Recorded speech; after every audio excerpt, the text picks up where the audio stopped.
Hey guys, welcome back to the channel. This is story about what if Naruto Legendary Super Saiyan God Part 1. Before I start, please do support for more amazing content and comments for Part 2. Do consider to subscribe my channel and share my video to your friends and check out the description as well. Let's start the video.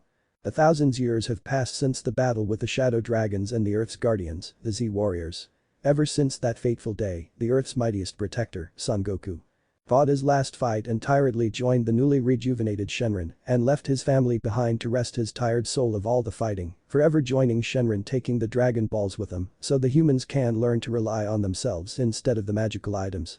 Ever since then, Goku's along with Vegeta's family and friends had continued to watch the Earth as its protectors in the stead of their old friend Goku, and long later died but given birth to children to take up the mantle watching the Earth as its protectors. Even Vegeta, the Saiyan prince, as well as old rival and old friend of Goku's, took up the title to keep his friend's legacy alive until his death as well. Since then, the blood of the Saiyan race has all but passed on through the generations, growing weaker and weaker but still compressed and growing stronger through each generation. That's when disaster struck as a terrible apocalypse struck the Earth, almost bringing extinction to the human race. They survived though, but at the cost of the protectors of the Earth's lives when they sacrificed themselves to quell down the apocalypse to a minimum, but it also cost the Earth's technology to completely go haywire before forever being lost to the world. As time passed, the Earth's barren wasteland soon began to thrive and humans began to appear once more. Time passed and civilizations rose and fell upon the passage of time and war. Since then, from what humans called upon was heaven's blessing was that a large creature of godly proportions with 10 tails came from heaven. This entity was called many things as a guardian, protector, savior of Earth, but one name stuck with it for thousands of years. The Jubi. The celestial being was a creation made from Kami, since the Kais of old and new had all but died out and the new gods have taken up the mantle of their old predecessors to watch over the universe, but the Earth in particular that watched more sternly, since it was the same world the very warriors that could rival themselves in power grew up and got stronger throughout their lives. This being, the Jubi, was created for the sole purpose of protecting humanity and keeping peace of Earth, but soon the dark side of humanity turned its ugly head. The group of greedy and power-hungry humans appeared mysteriously and tried to control the entity with an art called Fuinjutsu, only to have it backfire on them and enrage the Jubi. That day, humans angered the once protector of the Earth and soon found out they weren't so powerful without the Jubi's help anymore. A man who had been named as the Rakuto Sennin appeared before the enraged entity and tried to calm the beast and negotiate in why it's so angry, but the creature was too far gone to speak to the human. Its anger had slowly been rising over the years of seeing humans and their greed for power, and when those foolish mortals, as it called them, tried to control him. That drew the line for it and killed all of the humans that got in its way to cleanse the Earth. Seeing the beast to enraged answer, the Rakuto did a sealing only he knew and was said to have been blessed by the Jubi's very own creators to calm the beast. How he did this? He used the power of his eyes and body and sealed the entity within his own body, making him the first of many Jinchuriki to come before him. Years later, the Rakuto was on his deathbed and was already at death's door, so with the last of the incredible man spirit, he gave his 2 sons a gift for the future. The youngest he gave his physical power and body, and to the eldest, he was given his eyes and spiritual power. After this, the Rakuto had named the youngest as his successor, which in turn made the eldest, who believed in power, could keep the peace of the world, turn his back on the youngest and tried to attack him. Which in turn led to the 2 sons' rivalry go throughout the ages, as with their families passing on the rivalry and legacy of the Rakuto. As the man laid on his deathbed with the last of his strength, he split the Jubi's power into 9 parts and sealed each one into a spiritually aware animal of his choosing. One was a sand-colored tanuki, which in turn became the Ichibi no Shukaku, a purple cat which soon became the Nibi Nekomata. Thirdly was the choosing of a beach sea turtle, which became the Sanbi no Yutsuri. Next was a monkey of legend, which in turn became the Yonbi. Fifth was a fusion of a horse and a dolphin of the ocean, which the 2 joined as one, becoming the Gobi, the 5-tailed whale horse. Sixth was the animal of healing, as the locals put it, a slug that birthed medically used slugs, became the Rakubi 6-tailed gastropod. Seventh was another fusion of a rhino and a forest beetle, which soon became the Shichibi 7-tailed rhino beetle. Eighth was a fusion of a squid and an ox, which turned into the Hechibi 8-tailed oxcephalopod. Finally, the last one was his secret daughter. She chose that day to take the last and most strongest of all of the Jubi's power, and after much heated debate fused her with the orange fox, turning her into the now mythical legend, Kyuubi no Kitsune. After the separation of the godlike entity and seeing his only child, now a Biju as he named them, finally died, not knowing of the future he brought upon the world. Centuries later. On Hagakure. The day just wasn't Minato Namikaze's day. First off, the civilian council was still causing a scene of having more trade relations with other villages to increase their own shops and stores to fill their own pockets, while the shinobi council was advising him to make advancements on opposing villages' borders. But he always saw the reluctance of Koharu and Homura, so they weren't all there with Danzo Shimura when it came to military relations. Lastly, the evils of being the Hokage of a shinobi village, the evil no Hokage or any Kage in history has ever been able to face and defeat. The accursed paperwork. But he was joyfully happy also. His wife Kushina was gonna give birth to twins, and from what his friend Tsunade said, one was a boy and the other a girl. He couldn't wait to be a father. But something happened. A masked man had come and attacked during Kushina's labor and threatened to kill his 2 children if he didn't step away from the woman. Doing so started the whole situation he was in now. In front of him was a chained 9-tailed fox growling at him and a bloody rage in its eyes. With his wife Kushina on the ground beside him holding his 2 children in her arms as they both stared into the crazed eyes of the Kyuubi that was once a loving being to Kushina. "Damn you Madara, damn you to hell." Kushina yelled as she was told of what the man did and only knew of one person to control the Kyuubi in such a way. Minato looked very desperate and broken. He had tried everything to quell Kyuubi, but nothing had worked, that is until he remembered a particular ceiling. Looking at his children, he looked at his daughter. The sleeping babe had the same hair as Kushina, only with a few streaks of blonde, but blue eyes like his own. Looking at his son, he felt a rush of fatherly pride. The boy had spiky yellow hair like his own, but strangely, it seemed to glow at times. His eyes, he remembered them even now, they were his mother's eyes, but at the same time flashed a sea green before disappearing. He remembered the birth of the 2 and had gave his son the name Naruto, which he meant as Maelstrom, and Kushina named their daughter Mito, whom he named after Tsunade's grandmother. His son was born before her a minute early, so Naruto was the older brother of Mito. He smiled seeing his family and children, but his face turned stony, remembering what he had to do. But that he got the sobbing Kushina's attention and told him of his plan. Only they nor Kyuubi never knew of another entity watching the scene with interest. Realm of Shenron. Watching the scene was a giant green dragon with 2 glowing red eyes. He watched on with what could be seen as a smile. Ever since the birth of the planet, he had watched on as the earth continued without the Dragon Balls and how it grew and fell when the apocalypse fell upon the world. Everything and seen how the new gods, as they call themselves these days, created Juubi, a being he would say had the power to rival a Super Saiyan at best. He snorted in amusement. That thing did its job protecting the earth for a while, until those humans tried to control it, something the dragon found amusing, since seeing the Juubi crush them like ants and seeing them scream and run in fear was to him an amusing show. That's when he narrowed his eyes, seeing the scene before him, and had to think of an idea of what to do, because it was quite obvious the male was gonna use something to deal with the Kyuubi. But when he looked at the boy the man was staring at, his eyes widened at epic proportions before he started to chuckle before outright laughing. Hahaha. Who would have thought their blood was still alive on Earth? And in such a condensed matter, if a slight tap into the boy's blood, I can awaken it, he mused, thinking of what he could do. That's when he thought of something. Even though he would bring out his presence once more into the world and give out his location to the other celestial beings, it wouldn't matter, for if his plan worked there would be a new and stronger guardian for the Earth than all the previous combined. Searching within himself, he felt that the presence was still there, but he could feel the Saiyan's presence and smirked. I think it's time for a rebirth of a Saiyan and a guardian, he said before his form started to glow gold before disappearing in a flash of light. Back with Minato. I see you're gonna seal the Kyuubi into Naruto, but what about Konoha? They will see him as a monster, you should know this. Kushina said, trying to change Minato's idea, but it was unfortunately impossible. The man wouldn't budge. I know this, but I can at least try. Besides, he will have you and Mito in his life. He said, trying to reassure her, but even in the deepest reaches of his heart, he knew the life Naruto would lead if he did this, and it was heart-wrenching to know he would be the one to place the burden on his newly born son. The crying redhead just hung her head low, unable to say anything else. Her newly born son was gonna become the next Jinchuriki of the Kyuubi. She knew the horrors of being one, and it pained her to know she couldn't stop it in her horrible state. As he was about to reach for Naruto, Minato felt a presence overbearing, and everything he ever felt before, even Kyuubi's bloodlust and killing intent, was dwarfed by this feeling of power. Looking around, he saw everything stopped, like time slowed down to a crawl. Looking back at Kushina, he saw that she was frozen as well, but somehow his son was still sleeping like normal. That's when he heard lightning, and snapping his head up, he saw something that would make the toughest of Hokages scream like little girls. Above him in the black sky was a green giant dragon with red glowing eyes, and its jaws were wide in a grin, revealing its giant razor-sharp teeth. In short, the thing made the Kyuubi look like a newborn kid. Minato broke out in a cold sweat when the dragon's head started to come closer to him and his family, before finally stopping a foot away from him. Shenron found it quite amusing to see the blonde man nervous, but couldn't blame him, seeing something of his stature was sure to scare even the toughest of any being. The gods themselves knew not to anger him unless they wanted to face the wrath of a dragon.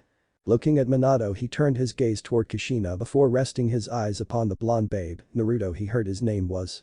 Closing in, he looked down at the sleeping babe, and before Minato's shocked eyes, a golden orb of light softly floated out of the dragon and into Naruto, and before he could do anything, there was a flash of light erupting from Naruto's form until it became clear again. Opening his eyes, Minato saw where his blonde son slept was a spiky black-haired baby with larger than normal arms for a babe. He saw the black-haired boy's eyes open slightly to see him and the dragon. Right then Minato saw the change in his son. He still had his father's eyes but were deep blue in color. Looking back at the dragon, "What did you just do to my son?" Getting a chuckle from the dragon, making the area shake and him stumble a bit.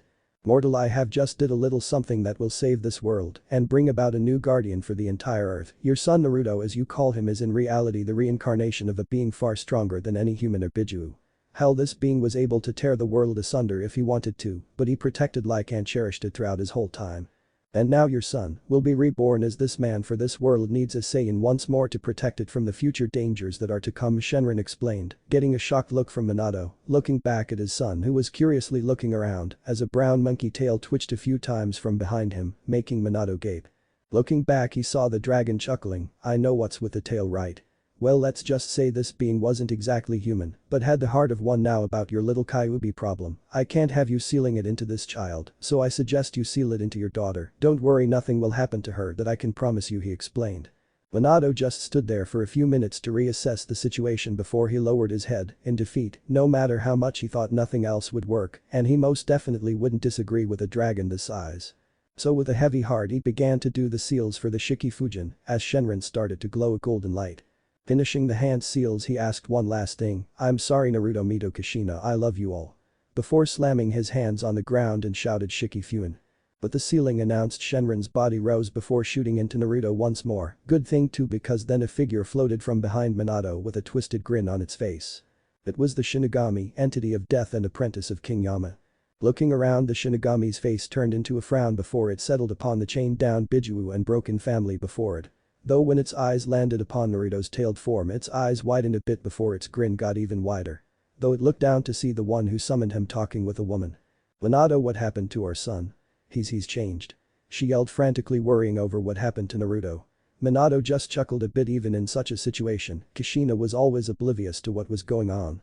"Let's just say Naruto is gonna be someone very important to the world, and changes appeared since, well, Naruto is basically the reincarnation of someone very important, and let's leave it at that." Haha, Kushina wasn't amused if the glare at him was anything.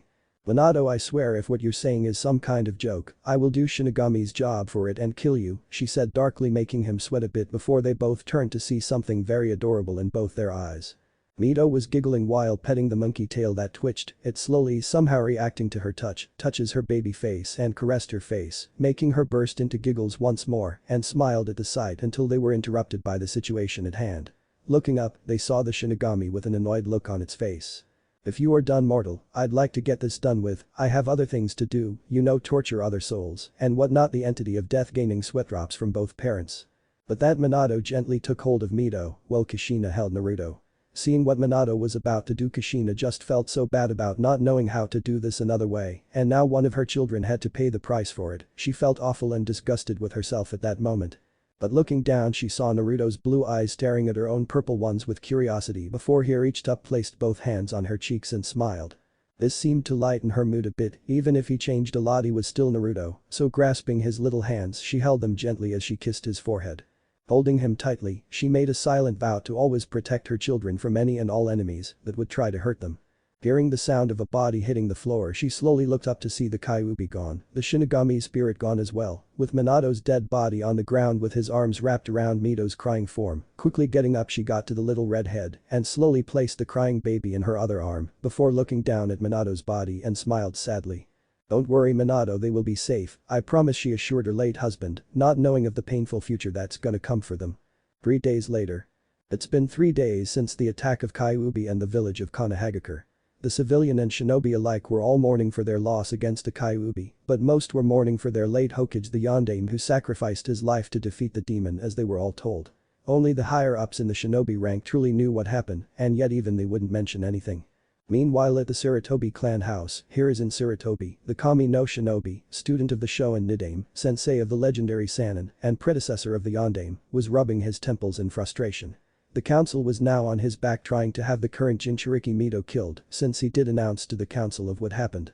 Now he was getting pissed real fast of how the whole council, civilians and elders, were acting. That's when he remembered Kushina and the two children and smiled softly at the thought of them. The two little babes were almost inseparable, and they slept in the same crib because if they were separated, Naruto and Mito both would cry until they were put back together with each other. El Naruto's wail was strong enough to crack a damn window, and it seemed to always get louder with each passing hour, and even caused several of the Anbu who were watching him, eardrums to bleed, literally, and almost disrupt the sound barrier seal. Though that didn't stop his iron will of protecting the three from the council, and told Kushina they were welcome to live within his clan home, since the Namikaze compound was all but in ruins during the attack. Remembering the two smiling faces of the two babes as well as the happy form of Kushina with them, made the fire in his eyes burn brightly. The fire he had possessed when he was in his prime and then grew into a cold fury. He rose up and snapped his fingers, causing two masked Anbu awaiting their leader's orders. Gather up the council, it is time they learned just who it was that ruled Konoha. He said in an authoritative and murderous tone that made the two Anbu inwardly flinch but smile in satisfaction since the true Sandaime, the man who survived 3 of the great wars, mastered over 1,000 jutsu. And the very man who in his prime was the strongest of the other elemental cages in their prime, was coming back. But the quick high, the two disappeared in a shushin. With that, Sarutobi turned around and headed to the Namikaze's room to check up on them. While walking he mildly remembered something about Naruto that made him curious, which was the monkey tail attached to his backside, and his hair was as black as night and still spiked, but not like his father's, more like spiked in all directions. He found it amusing of how Naruto looked similar to that of a newborn monkey he'd seen when he visited Monkey King Enma for the first time. Heading to the door, he knocked a few times getting an enter. When walking in he saw something very adorable in his eyes. In front of him was Kushina holding Mito as she played with the taller but still small baby Naruto. The little redhead was playing with Naruto's tail like it was her favorite pastime in the whole world. Naruto himself looked constipated about something, but soon started to cry a bit when Natsume gripped his tail tighter, seeing the imminent danger of one of Naruto's dangerous shouts of hell. He flashed to the little babes and grabbed Mito's hand softly and pulled it away from the now ticking time bomb that was Naruto. Kushina, I'm about to head for another council meeting, and after this we will explain on how you want to train these two, for I know how much you want them to get stronger to protect themselves, so after this, we will discuss on how you want to train them, alright? He said getting a happy nod from the woman. Thank you Oji-san, and these two would probably say the same thing, but I think they're a little busy. She said with a giggle at the end. He smiled at the family of 3 and headed out to go show the council who truly controls Konoha and got them under control he did after killing several civilian and beating Danzo literally into the ground and having him sent to the hospital. He reminded those of the council who truly ruled Konoha with an iron fist.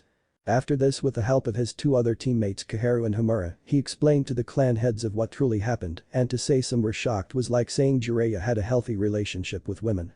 Biggest understatement of the year as Kushina's best friends Tsume and Mikoto generally asked an audience with her and the 2 children which he accepted but no others since even for a Hokage didn't trust those of the Konoha clans that much. 7 years later. After that day Hiruzen, with the help of Kushina, helped train the 2 little children to be shinobi so they could defend themselves and the 2 children took to training like a fish in water, especially Naruto for some reason he trained much more than any child his age should. He always trained day in and day out not stopping till he drops and no one was able to understand. Naruto simply said that it was something calling him to never stop training, always go forth and never stop. What he found very interesting in the shinobi arts was ninjutsu and fuinjutsu, but the one he took to most was surprisingly taijutsu. He had found the art exhilarating to him since you could fight close up with your opponent and not from longer mid-range. Since he didn't find any of the current art suitable for him, so when Sarutobi realized this, he decided to teach Naruto a style he learned from the Monkey King Enma called the Suriken, Monkey Fist, which to his surprise Naruto was able to easily learn the basics. His grandfather figure who is known to him as Oji-san or Jiji as he and his sister Mito likes to call him, had one time introduced them both to any kind of weapon they would use and to Mito, she chose to wield a katana like her mother, as did Naruto, but for some reason he felt like there was another weapon that would suit him aside from a sword. That's when he at one time grasped a bow staff and at that moment just knew he had to learn how to use one aside from a blade. It was a good thing Hiruzen was a master Bijutsu user and at that day started to teach Naruto the ways of the Bijutsu, while Kushina taught her daughter and him the ways of using a katana. Speaking of Mito, for a 7-year-old the girl she was quite the hothead just like her mother, since anything that pissed her off would make any male in the vicinity flinch holding their groins at a phantom pain, as they still remembered that one man that tried to grope Kushina and that same man ended up getting a good beating from both Mito and Naruto. But Mito finished it off by throwing a kunai right in the center of the man's groin, destroying any way of him having children, but if there was one thing she loved most was her big brother, despite him only being a minute older than her, he stood by her when she needed it. She was very protective of him, but those that tried to hurt her would end up having a beating of their life from the nickname Sarugaki of Konoha because of his monkey tail swinging around his backside. She had grew up by his side for 7 years and always knew something about him was different than her mother, or their father for that matter, but she never dwelled on it much and just lived happily by her most loved person besides her Ka-san. She too had trained even though it was nowhere near as much as Naruto, but a good amount for one her age, and was already at the beginning stages of chakra control exercises and in the steps of Ninken-gen Fuinjutsu. Kushina tried teaching Naruto chakra control exercises, but for some reason he just had too much energy to try and control it. Basically she was on an early start of becoming a shinobi, while her Nai-san was training to become something different. They both physically grew up like the 7-year-olds they were, but somehow Naruto's body was starting to turn more lean and muscular, with each passing month of what he called warm-up exercises, which included him pulling a full-grown High-no-Kuni tree around Konoha in 7 laps, before climbing the Hokage monument, with one arm tied together with 2 giant boulders weighing him down. They checked out why he was able to do such things, but all they found was that Naruto had the strength and durability no human should have, while his stamina was off the charts going past even his mother's or Mito's own level. His muscles weren't too buff for a child his age, but they were quite see-able and at times when Mito doesn't think people were watching, she would watch how Naruto trained she didn't know why, but just watching him made her feel weird, she never told anyone though, and kept it to herself. Over the last 7 years when they grew up they had met their Kachan's best friends who were the Inyazuka matriarch Tsume Inyazuka and the Uchiha clan's head's wife Mikoto Uchiha. When the two women met the two little tykes they all but glomped the poor children, or in Naruto's case tortured when they found out about his tale. Ever since then he's been named their pet with the nickname Monkey-kun, Kushina, and Natsume never let him live it down either, always bugging him about it. It was the same when they met their dad's 2 students Kakashi Haddock and Rin Kazama. Mito and Naruto would call Kakashi either Iro Inu or Iro Nai, since Kushina told them about how Kakashi read the books their father's old student wrote in public, much to the man's embarrassment. Rin on the other adored them both, especially Naruto and his tale. It turned worse when she introduced a black-haired boy to Kurina Yuhi, Anko Mitarashi, Yugao Yuzuki, and the young Chunin Hana Inyazuka, due to the fact that they would always glumps the poor kid due to the fact that they were attracted to his tale. Right now we find a spiky black-haired boy who wore black shinobi sandals with black cargo pants. He had around his waist a white sash with a black shirt over his chest, and strapped to his back was a black pole with gold tips at the end of it that from normal standards was just a normal black pole, but to those that knew what it truly did, they would know it was a bow staff with a seal making it able to expand and lengthen, and also wielded an injado that Kakashi gave him. The boy's face still had a little baby fat, but was starting to lose it due to the training he was going through. The boy's eyes were now deep blue and had black eyebrows as well, and sticking out from his upper lip were 2 small canines. He had a small tired smile on his face since he was out panting in the forest of Konohagakure, around him were craters and broken trees from his latest training exercise. Wiping the sweat from his brow he inhaled before exhaling, standing up he heard something from within the woods thanks to his sensitive hearing and looked behind him and saw in the woods a mob of what looked like armed civilians with masked men mixed in with the kanji for northeast on their blank masks. Narrowing his eyes he took a step back and spoke, "What's up guys? Need something?" Already knowing the answer. "Shut up freak. Today you die and no one is here to help you or save you this time, so get ready to die," said a civilian. While the others cheered and the root ninja stood by watching for any shinobi to come by the area. "I see, and I suppose you think I wouldn't fight back then?" he said, getting an arrogant smirk from Dumbus number 1. "Of course the freak has to learn from its betters who's in charge around here, so stay down and let your masters whip you like the obedient dog you are." Getting a roar of approval from the crowd. Naruto's eyes turned dark and dangerous, eyes that shouldn't be on a 7-year-old boy like him, and spoke while getting into stance, "Like hell I will, now come get me you pathetic bastards," he said, getting angry yells from the civilians, and with that they charged in intent to kill the monkey demon. Too bad they never stood a chance against a trained child in the arts of a shinobi. Quickly pulling out his bow staff, he started dancing around the civilians, knocking them out with a hit by the back of their heads or punches to the stomach. With his incredible strength, his punches at full blast could punch a hole through the toughest of metal, even steel. So to a civilian, and him lowering the punches to a minimum, they felt like they got tackled by a bull. Few minutes later, Naruto found himself surrounded by groaning or unconscious civilians, but then a second later he found the rude Anbu surrounding him on all sides.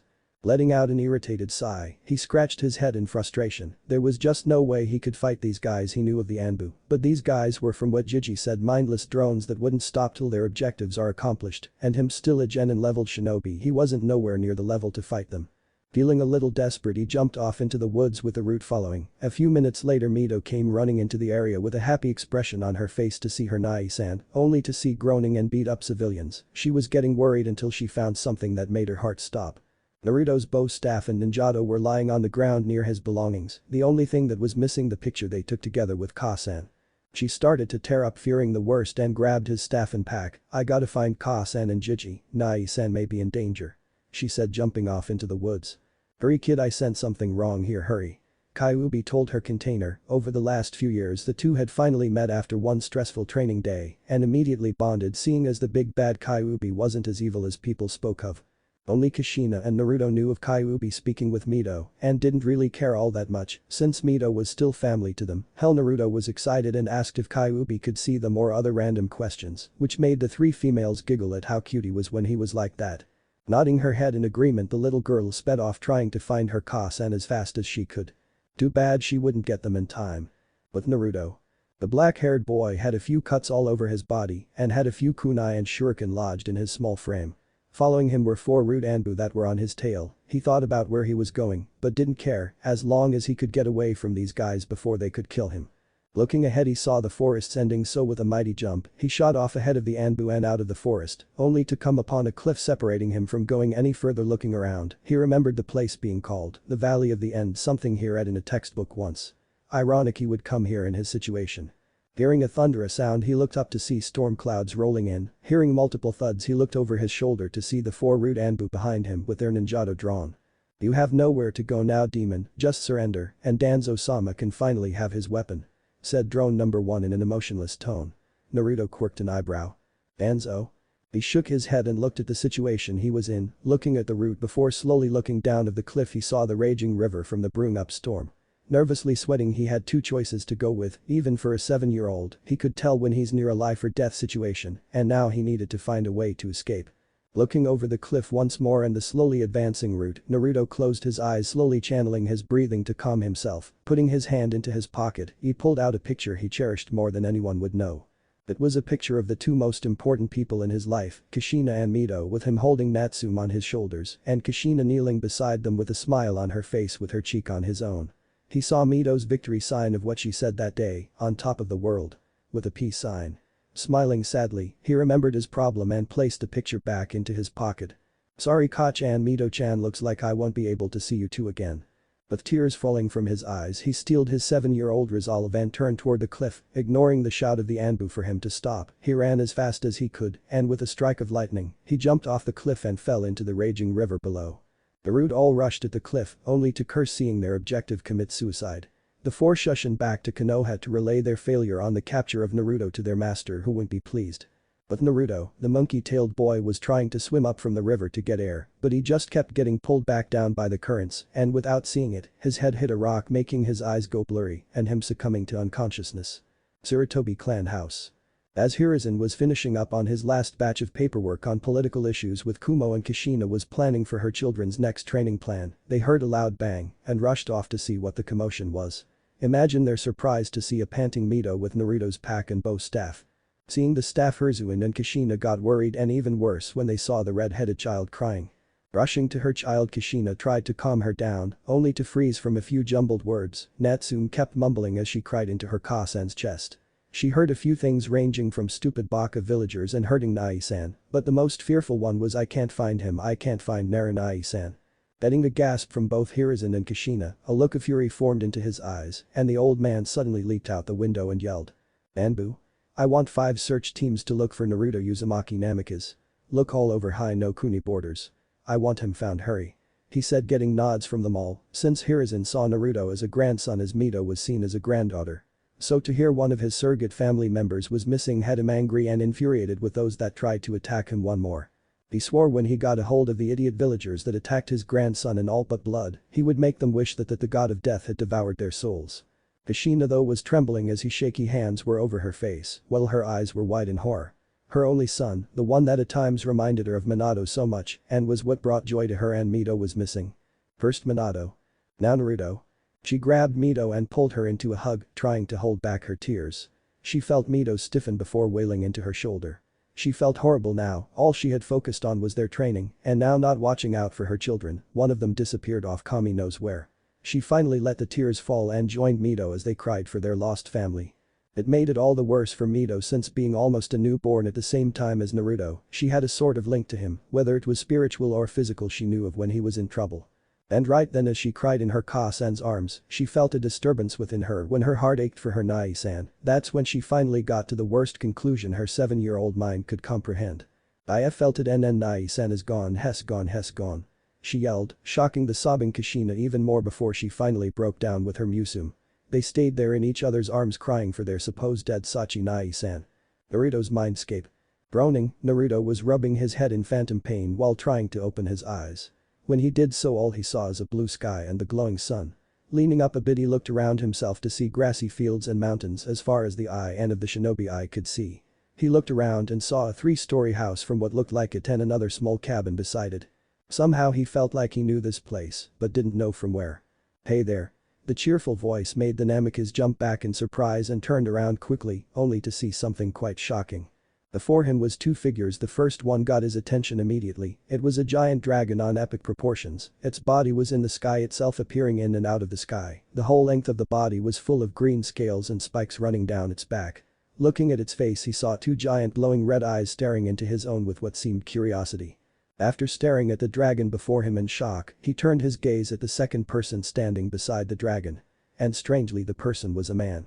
His hair was a bit spikier in other directions, while his skin was a dark tan, showing the man was outside quite a lot. He also noticed the muscles on him and realized that he trained extremely. That's when shockingly enough he saw the monkey tail twitching behind the kid. Seeing the guy wearing a blue guy t-shirt and white belt with sand yellow martial arts pants and Japanese type martial arts shoes, Naruto was seeing the striking similarities he had with this guy minus the hairstyle and for some reason felt an odd yet similar connection with this man. Like he has known him his entire life. Shenron sensing Naruto's confusion spoke up. Boy, we have something to talk about. He got a strained nod from the 7-year-old Naruto and an amused chuckle from the tanned man. But that Shenron introduced himself as the dragon of the Dragon Balls and Watcher of the Universe, telling Naruto the true story of how old the earth truly was, explaining of the humans that lived years and years before the shinobi era started. He also told him of what the Dragon Balls were, what they were created for, and their true purpose. Despite being only 7 years old, he completely agreed with the celestial being. Humans were sinful beings, but had to say they had the bright side as well to enjoy their lives to the fullest. It's true humans are beings capable of both evil and good, but without the other there would be no balance, just like yin and yang. So I say taking the Dragon Balls away from them was the first step to the true evolutionary chain for them. He said, getting a small smile from the man beside the dragon and a grin from Shenron. You're very intelligent for someone your age, and yes I agree with you. That is why there needs to be a protector to keep this balance from going out of control. Now there is something else I have called you here for. You're probably wondering where we are, and it's simple, this is your mindscape, your inner world, and this person beside me is basically your. Though the dragon never got to finish when the dark-skinned man jumped from where he was and flashed in front of Naruto, shocking him with his speed and held out his hand. Hiya. My name's Son Goku, and it's finally nice to meet you Naruto Uzumaki, he finished with a big grin and hand held out. Blinking a few times, Naruto smirks before grasping the older man's hand with his own. Nice to meet you Goku. So Shenron-sama care to explain what's going on. He said only to get a bonk on the head from Goku making Naruto blink, rubbing his head before looking at the grinning Saiyan. Nah, I'll start explaining this time because if he did it would take hours or even days, since the old dragon would just explain every little detail. Goku remarked, earning a growl from said dragon. Now Naruto, I'll cut to the chase. You know my name, but I may look like I'm in my prime to you, but in reality I'm older than the new gods as they call themselves. He said and then scratching the back of his sheepishly while Naruto just stood there gaping. To think that before him was a man who could be the same age as Kakashi but was in reality an older being than Kami and the other gods. He tried his best to not faint and just dumbly nodded, seeing he still had his attention. Goku continued.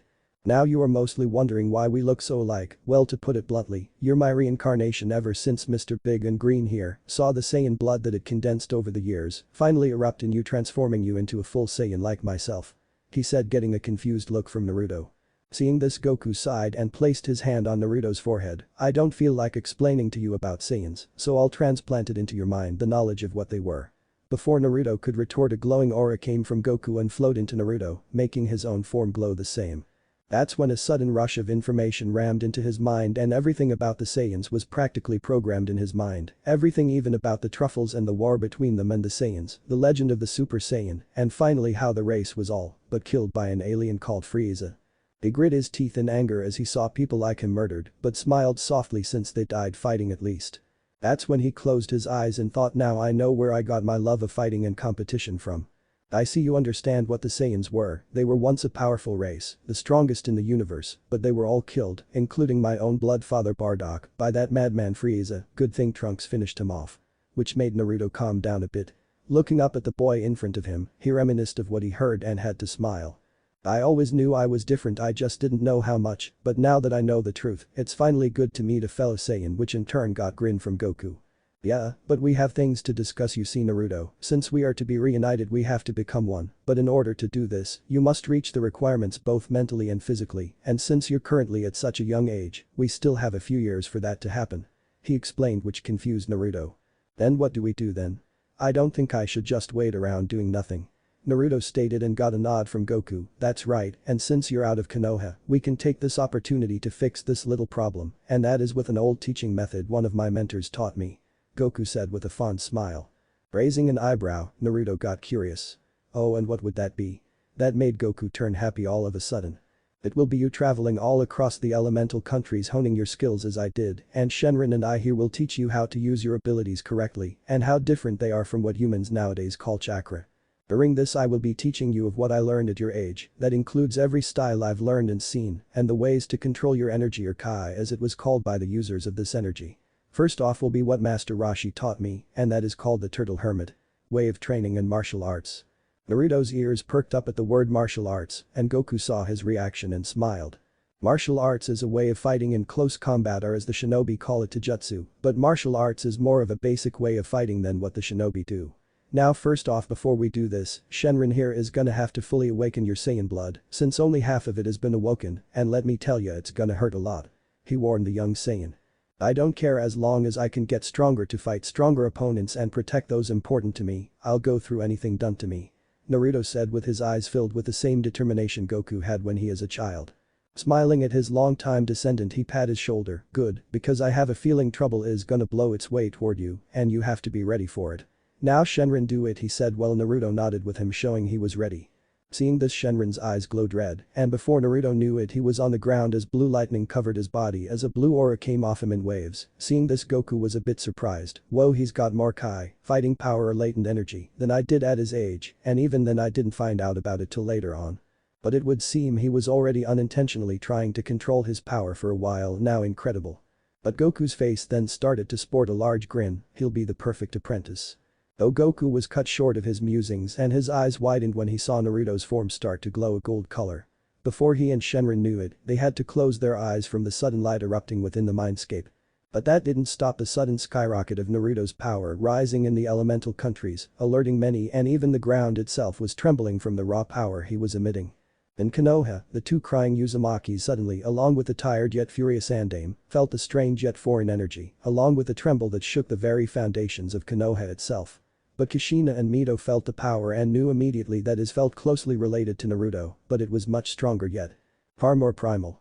Naranai-kun, I sense him. Kachan, I sense him, he's out there somewhere. Naranai-kun is out there. Mito said happily, while Kushina was sporting a full-blown megawatt grin on her face. Her son was alive and was out there somewhere, but the energy she felt, it was definitely that of what Naruto's felt like.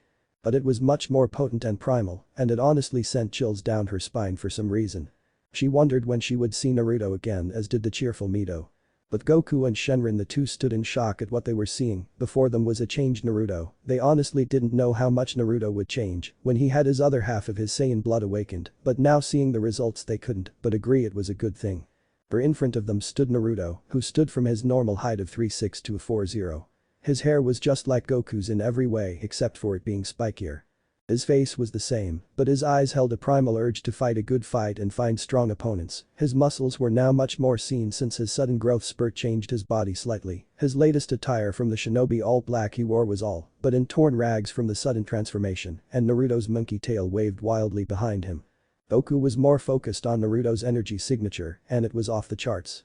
Even in his age, he was nowhere near this kind of level, yet the feeling Naruto's aura gave off was a very primal, a feeling only Saiyans would have, since he gained the same feeling as he did when he encountered Vegeta, but his rival had the feeling in spades, since it was the Saiyan pride and thirst for battle. He would need to change that in Naruto as he didn't want to deal with a second Vegeta. Oh, the chaos that would happen if it did. Looking into his new apprentice's eyes, he smiled, patting him on the shoulder. "Well, I guess we have a lot of work to do, huh?" he asked, getting a small grin from Naruto. "That we do, Goku-sensei, that we do," but that's when Naruto's eyes widened, comically making Goku wonder what was wrong until he realized that he was fearful of his mother and sister, who have been known to have short tempers and violent streaks. Oh shit, oh shit, oh shit, oh shit.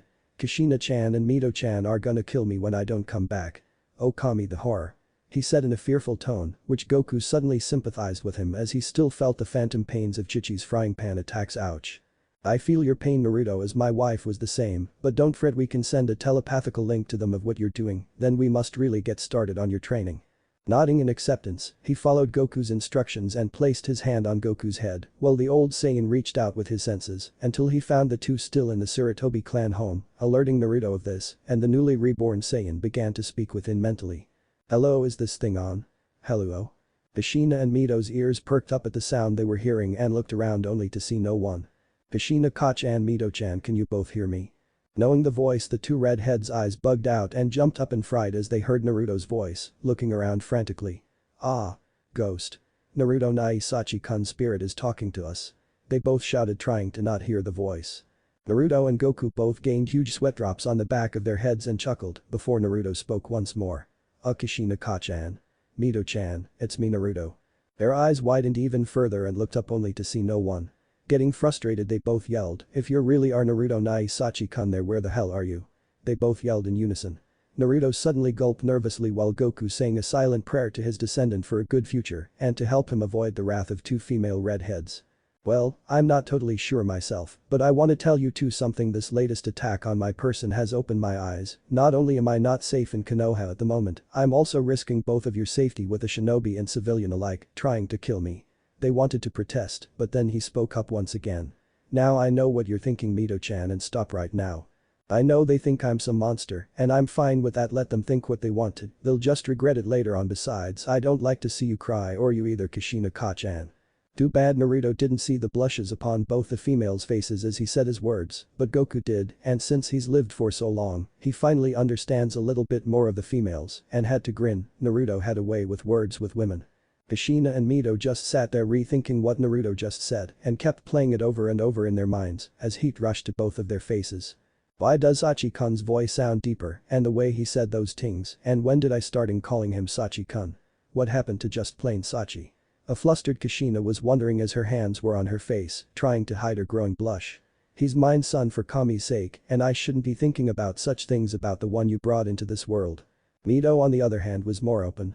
Her Ani-san was acting much differently than before, but the way he spoke made that strange feeling in her grow much more and suddenly found a strange heat coming upon her face. That's when she heard Kyuubi speak. "Damn, Naru-kun sure knows how to speak with a lady, has got you in." Kushina-chan blushing, "Hell, even myself." Kyuubi muttered the last part to herself only. "Kyu-chan. When did you start calling Nai-san Naru-kun?" The redhead asked mentally with a cute yet confused expression on her face, but Kyuubi just blushed, trying to hide her embarrassment. I'll tell you later," Kyuubi said quickly before cutting off mental connection, leaving behind a confused Mito. That's when they both realized his final words and their eyes grew as wide as dinner plates. "Sachi-kun, don't tell me you're fearing the worst, Naruto not coming back to protect Natsume and herself from Konoha's villagers." Hearing this, Naruto sighed, but spoke honestly. "Yes, that was my first option of not returning, but I've been persuaded to do something different. I'm gonna travel the elemental countries and try to hone my skills and get stronger. That way when I come back I'll be able to protect not only myself, but my family as well. Until then we won't hear from each other for a long time," he answered solemnly. Hearing this, the 2, 3 counting Kyuubi felt their hearts wrench and asking the question on their minds. Kushina asked, how long will you be gone? She asked, dreading the answer. There was a long pause, making them feel uneasy. Well, it would be around the time Mito-chan graduates from the academy to when our generation of Chunin exams begin. I'm not totally sure, but don't worry, I'll be fine. I just want you two to be safe and Mito-chan to train as well to get stronger before we meet again. And you, Kushina-chan, I want you to start training once more. I'd like to fight the woman that made Iwa, Kumo. And Kiri pissed themselves in fear whenever you draw your sword.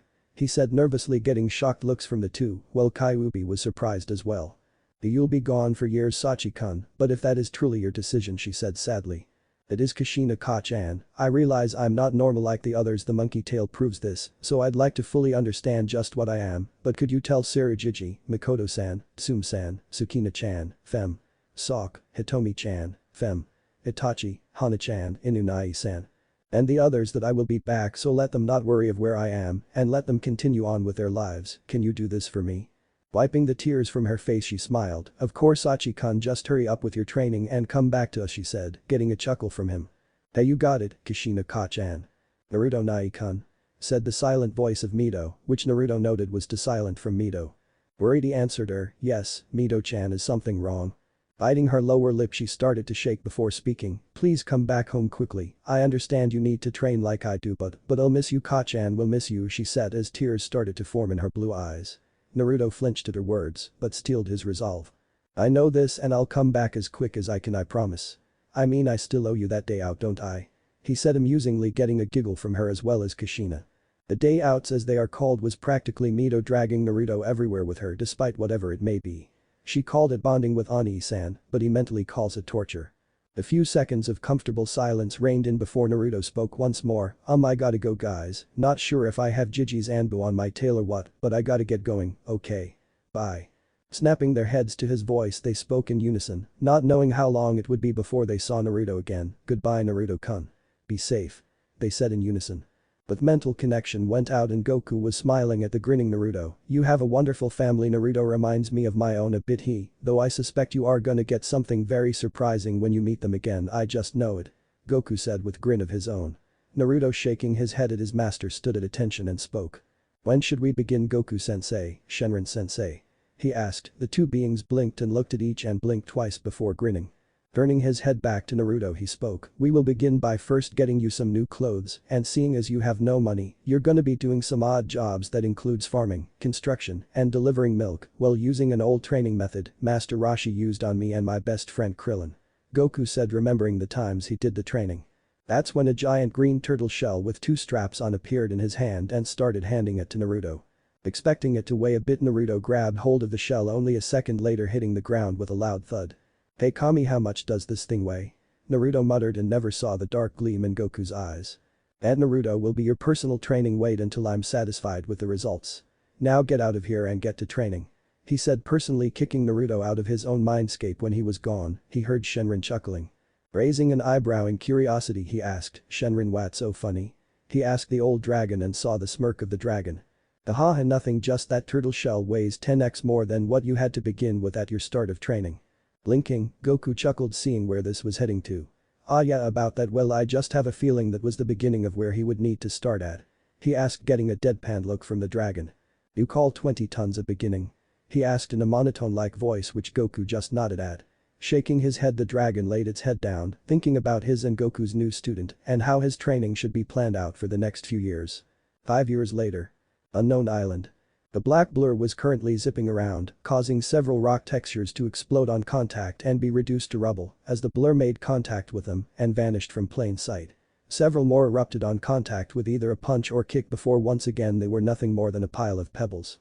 The blur appeared in the air before landing on the ground with a crouch, revealing a spiky black-haired teenager who appeared to be 11 to 12 years old. He seemed to be wearing a black fighter guy with a red sash holding it together. Picture the outfit Gohan wore during the Cell games, along with a pair of black martial arts shoes, similar to the ones Gogeta wears.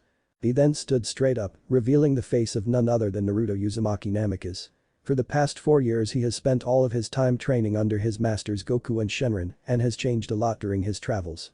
He spent the first year training his physical strength and speed, using the turtle shell Goku had him wear for basically every form of physical training he had him do, such as climbing mountains with weights on his arms and legs, or with one arm tied behind his back. He also did the same when it came to something like swimming, in order to not just increase his strength but his speed as well. During his travels he learned how to perform a lot of labor jobs such as carpenting, farming, and construction work, and would usually travel to small villages and assist them. Naruto also went through survival training where he had to learn about the various plants that he could use for healing, as well as ones that could be eaten and are poisonous, as well as use the landscape to build shelters like a homemade teepee or a small cabin. Training in the wild did give him a more perspective for nature and wildlife, and sleeping out at night and eating food you catch yourself shows you're capable of surviving alone in the forest. It also helped train his senses and raised his awareness around him in case missing nin or bandits attempted to attack him. Not only that, but he also learned some intermediate fuinjutsu from a monk that live in the mountain range of Yama no Kuni, and needless to say, the young Saiyan was a natural and was able to understand the basics of modern sealing complexes that most beginner couldn't understand and would take a few years to learn. So far, he knew how to use seals and scrolls to store supplies, money, clothes, tools, etc. The second year Goku got Naruto started in learning how to control his Kai, or Kai, which was in a manner the same as chakra, since it was naturally the life force which is a tangible energy that lives inside a living being and its major focus being in the center of the body.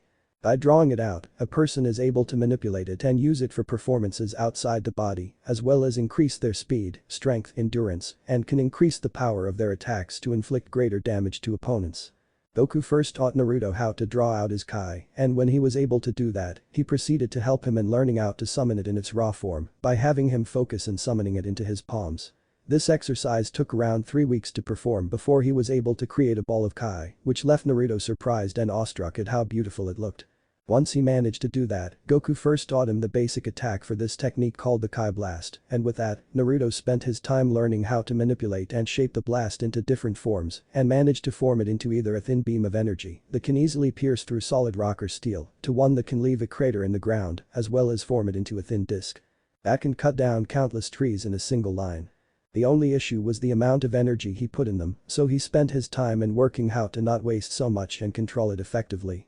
After that, Goku decided to teach him a few Kai-based techniques that were really powerful if used correctly, the ones that he learned or seen his friends use. He started off by teaching him his family's traditional technique, the Kamehameha wave, turtle destruction wave, which happened to be the first technique he learned from Master Roshi when he started his training. Goku instructed Naruto in how the energy attack was basically a straightforward attack that could do serious damage ranging from destroying a small mountain and causing tidal waves to wiping out a large city and destroying an entire planet or even a solar system. So with that, Naruto learned the Kamehameha and even created different variations of it, like ones he could use as a barrage attack or manipulate it like a heat-seeking missile. Surprisingly, Naruto managed to get the technique down in nearly half a year before Goku taught him the other Kai techniques, but only after he was able to use them properly and master them to an extent, and even then, Naruto still continued to hone his skills, even after mastering whichever technique Goku taught him. Shenron on the other hand taught Naruto an ancient style of fighting called elemental bending, which was the bending of the 5 elements that were based off of a certain fighting style. Basically it's bending form the Avatar cartoon that is combined with a certain element like water bending, for example.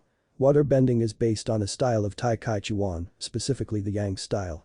It is a Chinese martial art that features slow movements and elegant forms that evoke the feel of flowing water. Water bending's strength is its great versatility. Rather than supporting a separate set of offensive methods, water bending employs defensive techniques that can be transformed into attacks and counters defense into offense. Instead of simply deflecting an attack, water bending's defensive maneuvers focus on control, achieved through turning an opponent's own strength against him, rather than directly harming the opponent. The other was earth bending. Earth bending is generally based on the Hung Gar style of Kung Fu, which features heavily rooted stances and strong kicks and punches that evoke the mass and power of earth. The martial art is based on the movements of animals, including the tiger, which is utilized when initiating hard blows, and the crane, which is used to land gently back on the earth. Another version which is more versatile is one based off the southern praying mantis Kung Fu, using its precise stepping to maintain contact with the ground, as well as sensing the different vibration through the ground and reading a person's emotion without using your eyesight. Another one was firebending. Firebending moves are based mainly on the style of northern Shaolin Kung Fu, but with a few techniques from northern 7-star praying mantis. These martial arts feature quick successive attacks that exert extreme power for just a moment, much like an explosion, called Ginglik. It optimizes a strong continuous offense, sacrificing defense for greater power, the principle behind a preemptive strike, making firebending the most aggressive of the five. Airbending is based on the Bagua style of martial arts, also known as circle walking or 8 trigram palm, along with a small hint of Xinyi, also known as mind-heart boxing. These martial arts feature swift, evasive maneuvers that evoke the intangibility and explosive power of wind, drawing energy from the center of the abdomen. Bagua, which utilizes circle walking, the idea behind it being the act of walking the 8 trigrams, is known for its constant circular movement, which makes it difficult for opponents to attack directly or land a blow. Since it's always maneuvering, nobody can get a solid hold on of this maneuver. Maneuvers employ the entire body with smooth coiling and uncoiling movements, utilizing dynamic footwork, open hand techniques, punches and throws. A common tactic is to maneuver behind an opponent and mirror their movements, preventing them from turning to face the practitioner. Unlike other bending disciplines, airbending is almost entirely a defensive art. The final one was lightning bending, which unlike the other elements, relied on using the internal strength, such as the bioelectricity that emits around a person's body, but is invisible to the naked eye. Lightning bending was basically one of the most dangerous forms of binding, since it was based off of the Shotokan fighting style, delivering fast and precise blows that relied on the person having fast reflexes. Basically each of these 5 basic disciplines each represent the balance of life, meaning neither one was too strong or too weak. With this, Naruto was intermediate at best, learning the 5 elemental fighting styles. Goku also taught him a very unique technique known as flight Bukijutsu, in which the user manipulates their Kai energy so that they can levitate or fly into the air. Naruto was literally excited in learning how to fly, as he always wondered what it would be like to soar across the air like birds do and see everything below him. Goku had to agree since he too loved to fly. When Naruto first started off, he could only levitate a few feet into the air and slowly learned how to maneuver around objects and increase his speed and slow down. The first few tries proved to be disastrous at first due to the fact that Naruto ended up crashing into several trees face first and then one time the side of a cliff, leaving an imprint of his body which made Goku and Shenron bust out laughing at the incidents, but he did start to improve as he got older. Right now Naruto overall had an excellent build for someone his age, think Team Gohan from the Cell games. Swaying behind his back was his tail, and Goku also warned him about how a Saiyan's tail was their weak point, as whenever it is grabbed, it weakens the Saiyan greatly, but he helped Naruto overcome that weakness.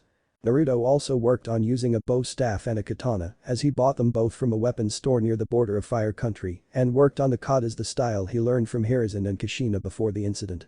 Said Saiyan was observing the damage he did around the area and couldn't help but rub the back of his head sheepishly. Looks like I overdid it a little," Naruto stated as he saw a rock texture collapse over and hit the ground. Haha, don't fret Naruto, you've improved a lot over the last 7 years in controlling your power.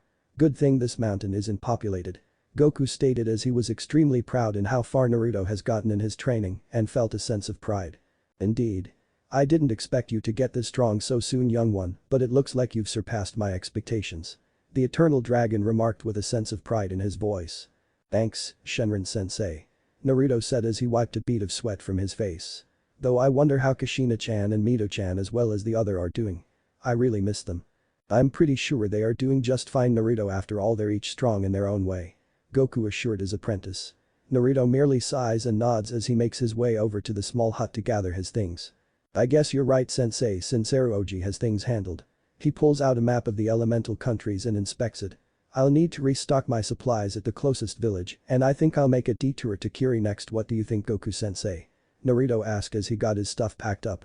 "Sounds like a plan, Naruto, let's get some supplies first at the closest village on the island, and I think you should head to one of the closest elemental countries next," he instructed while his apprentice studied the map. "That would be Kurigakure no Sato. Alright then, next stop Kiri. Say sensei, can I fly there this time instead of having to swim like I did when I went to Nami no Kuni?" he asked and heard his mentor chuckle. "Sure Naruto, knock yourself out, but don't do it literally as I still haven't gotten over that time you crashed head first into that mountain, hehehe," Goku said chuckling while Naruto hung his head in embarrassment before flaring his Kai and taking off into the air. After getting the supplies he was currently soaring over the ocean passing several islands. "Man, that's weird, I should be close to Kiri right now." He pondered until he noticed a ship sailing across the water.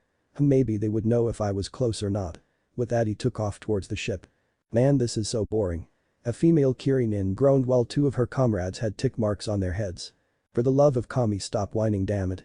A Jonin yelled, getting tired of the Chunin's constant whining, even though water patrol was the most boring objective, while the other Jonin chuckles. "Relax man, it's not like we're run into anything out here," he remarked until he saw a black dot heading in their direction. "Hey, what is that?" he asked as he squinted his eye, and his teammates did the same until the dot got a little bigger. "It looks like a kid and he's flying towards us." The female Nin's eyes bugged out while her comrades appear right beside her with the same expression. "No way," the Jonin said until Naruto appeared before them, hovering in the air like it was as simple as breathing. "Hey, are you guys from Kurigakure no Sado?" Naruto asked the group, who said nothing but gape at him. "How are you hovering in the air like that?" the other male Kirinin asked. Naruto blinked a few times at their reaction and shrugs. "It's a technique my sensei taught me, but anyway, are you guys from Kiri?" Naruto asked again. "Yeah, we are, but why are you going there? Don't you know there's a civil war going on there?" the male nin asked the young Saiyan. "Really? Wow, I didn't know that, but I'm merely going into the wilderness as I am a traveler." The black-haired Saiyan answered while the ninja looked at him in a skeptic manner, but relented. "Fine then, it's 10 miles southwest from here, but like I said, be careful as travelers aren't really welcome there," the leader informed Naruto, who nodded back at the ninja. "Okay, and thanks for the info. Later." He did a two-finger salute with his hand before flaring up his kai and took off instantly, making the water from under him splash upwards and even creating a gust of wind, leaving the three Kiri ninjas stumped. "That was awesome," the female nin said with stars in her eyes while her two comrades merely nodded in agreement. Meanwhile, Naruto managed to make it to Water Country and was searching for a good spot where he could train in peace as well as make a temporary home while being close to a village where he could restock his supplies should he run out, and after searching for a while, he found a great spot that was near a mountain range and below it was a jungle with a decent clearing and a large river along with a waterfall flowing into the river.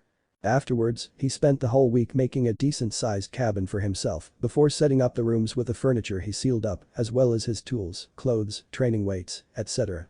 Right now the young Saiyan walking through a trail he created in the jungle, carrying the dead body of a wild boar he caught that was hog-tied to a large stick over his shoulder and also was carrying a large sack that contained wild fruits and vegetables as well as medical herbs that grew in the forest. "Man, catching this boar with weighted clothes was a lot tougher than I thought, but at least I'm getting a decent workout," he said as he made it to his cabin and drops the boar onto the ground and wipes a bead of sweat from his forehead. "Phew, this humidity is no joke.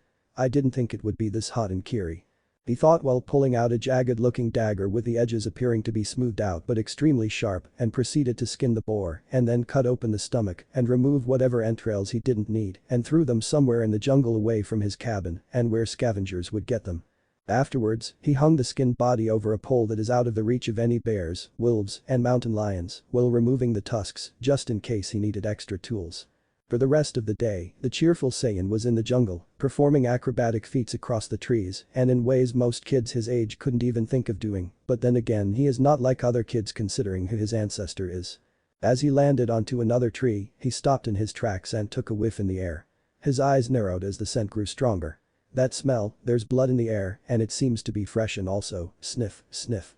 He took off into the direction of where the smell is coming from. He lands in the area and his eyes widened at the sight. The area seemed to be charred and on the ground were the bodies of masked ninja who were either in the ground in a puddle of their own blood with missing limbs or to his surprise and shock melted. Oh man, there must have been an intense fight here earlier. He pondered and looked around the area only to see a blood trail that went into the jungle. Someone's injured and from the scent she's female. I'd better get to her before she's picked off by the predators in this forest or worse, bandits. But that he took off into the forest. As he leapt through the trees the scent was getting stronger and as he landed on the last tree, out of pure reflex, he flips off of it as it was hit by a glob of what appeared to be lava and melted the entire tree. "Whoa, that was close," he stated and heard someone huffing. He turned his head to see in his sights was whom he could picture was without a doubt the most beautiful woman he's ever set eyes on. From her appearance she seemed to be around 18 years old.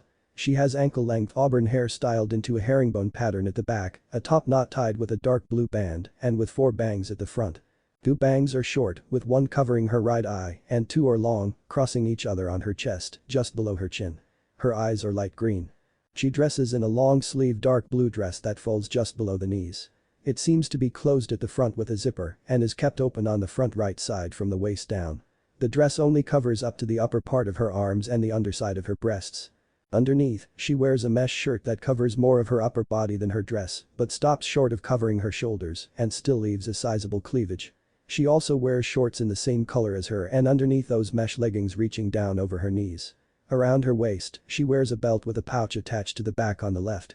Furthermore, she wears high-heeled sandals and shin guards reaching up over her knees. All in all, she looked like a goddess in Naruto's eyes, and he couldn't help but blush a little at her flawless form, despite the fact that she had a few tears and dirt on her face. A sided smile formed on the auburn-haired woman's face as she saw the boy stare. "You see something you like?" She teased but then hissed in pain, clutching her bleeding side, and was about to collapse over until she was caught in the arms of the black-haired Saiyan. "Whoa, take easy lady, otherwise you're gonna bleed out more than usual," Naruto warned as he carefully helped her up while looking at the gash on the left side. "You need to get that treated before it gets infected. I have a cabin not far from here, I can treat it for you," he offered but then frowned as he sensed a group of unknown ninja heading here. The next thing May knew, she was scooped up in his arms bridal style and said womaniques in surprise. "Sorry about this, but we've got to go." With that, they both vanished in a blur, leaving the hunter nin on a cold trail. A day later. Mai Terumi, the leader of the rebel faction and person Naruto helped, was looking outside for her savior from yesterday. By the river, a large splash occurred, surprising Mai as a fish that was the size of a small bear and hit the ground, flapping and flailing around. After that, Naruto leapt out of the river, shirtless and wearing his pants, like Gohan did after the Cell games. As he landed on the soft ground, he shook his head in order to get the water out of his hair and then did the same for his body until his tail wagged off the remaining bit of water on his person. "Man, these fish are tough to catch," he said to himself, unaware that Mai was sporting a small blush on her face as she saw his toned body. Never in her life has she seen any kid his age this ripped, as he had the build of a warrior due to the fact that he hardly had any form of baby fat on his person. That was when she noticed his tail and had to resist the urge of screaming kawaii at the sight. That was when Naruto turned his attention to Mai and his expression brightened. "Hey Mai-chan, I see you decided to get some fresh air while I was fishing. I guess those herbs did the trick and helped you recover faster," said 18-year-old, snapped out of her stupor and couldn't help but smile at his expression. "Indeed they did, Naruto-kun, and thanks for helping me even though you didn't have to," she replied back and nearly gawked as she saw him hoist the giant fish that was twice his size over his shoulder. "I know, but I couldn't live with myself if I let someone as pretty as you get killed by those hunter nin," he replied back in an honest tone, unaware that his words made the tint of pink on her face grow a little until. When it came to the opposite sex, Naruto was not as dense around females like his sensei was due to the fact that when he was in Konoha, he basically spent a lot of time around them. Basically, he was innocent when it came to women and would simply compliment them on their beauty as if it was the simplest thing in the world, unaware that it would result in them blushing due to how innocent he looked when he told them. Most males would do it to get into their pants, but Naruto was a different case. Another thing Naruto didn't like were perverts. His Aniki Kakashi was an exception in a way due to the fact that he mostly kept his in check thanks to Rin and the fact that he reads what his mother called smut. Thank you Naruto-kun," she replied in a quiet tone as she brushed one of her bangs back. "Kami, what's wrong with me? He's a preteen for crying out loud, yet here I am acting shy around him. And those innocent eyes aren't helping the fact either." "You're welcome. Well, I'm gonna go get this fish skinned and clean for lunch. How do you feel about sushi?" he asked Mai, who smiled. "That would be great Naruto-kun," she replied back. "Great. I'll get onto it and afterwards I can take you back to your camp." With that he headed to the back of the cabin in order to gut, clean, and cook the fish for lunch. 6 months later. It's been 6 months since Naruto met Mai and resumed his training in the deep wilderness of Mizu-no-Kuni. Ever since then, many rumors have spread throughout the country and the shinobi village of an entity within the forests. Many don't know what it was, but how they know is that many in the shinobi village could hear the sounds of trees falling or explosions of something out of the ordinary. Sadly, no one was able to find this person or thing, since no one knew what it exactly was, but even then during the Bloodline War, the mysterious deaths of Kiri shinobi that believed in Yagura, the current Mizukage's ideals about the bloodlines being demonic in nature, were always found at the Mizukage Tower's doorsteps, either in a broken and bloody heap, barely alive or simply dead. Depending on the person's condition. The only sign this mysterious entity showed was the slight indentation of feet at the doorstep of the tower, and the only person rumored to have met this being was the rebels' very own female leader, Mai Terumi, who was said to have been saved by this unknown warrior when she was ambushed by the current Mizukage's elite hunter nin. Though there was one thing that all the shinobi, whether they were of the rebel forces or the ones that followed the Mizukage, remembered, and it was the sight they saw only 3 months ago during the second assault between the two on the rebels' fortress of Tezuki. It was when the forest was being ravaged by the jutsu and explosive traps being used that something horrific happened. Flashback. Fortress of Tezuki. Mai Terumi had just snapped the neck of an Anbu nin that had attempted to attack her blind spot while her forces were assaulting the fortress.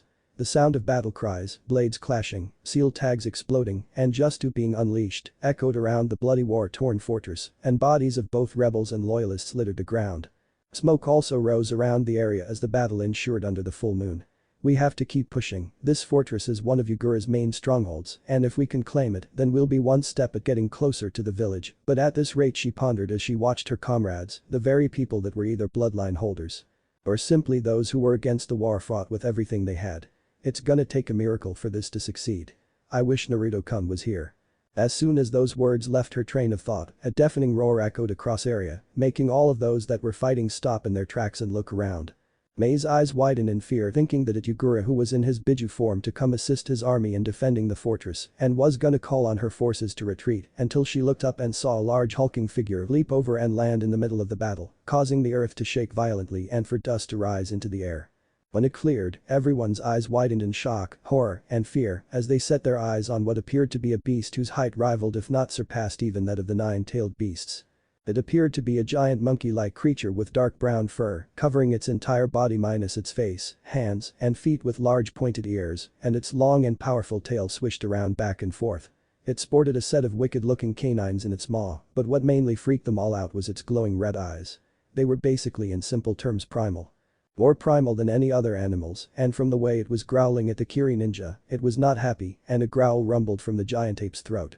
Mei stood on a tower speechless beyond words as she stared at the beast. Her look of fear changed to surprise as she recognized the tail, and the image of a grinning Naruto popped up in her mind.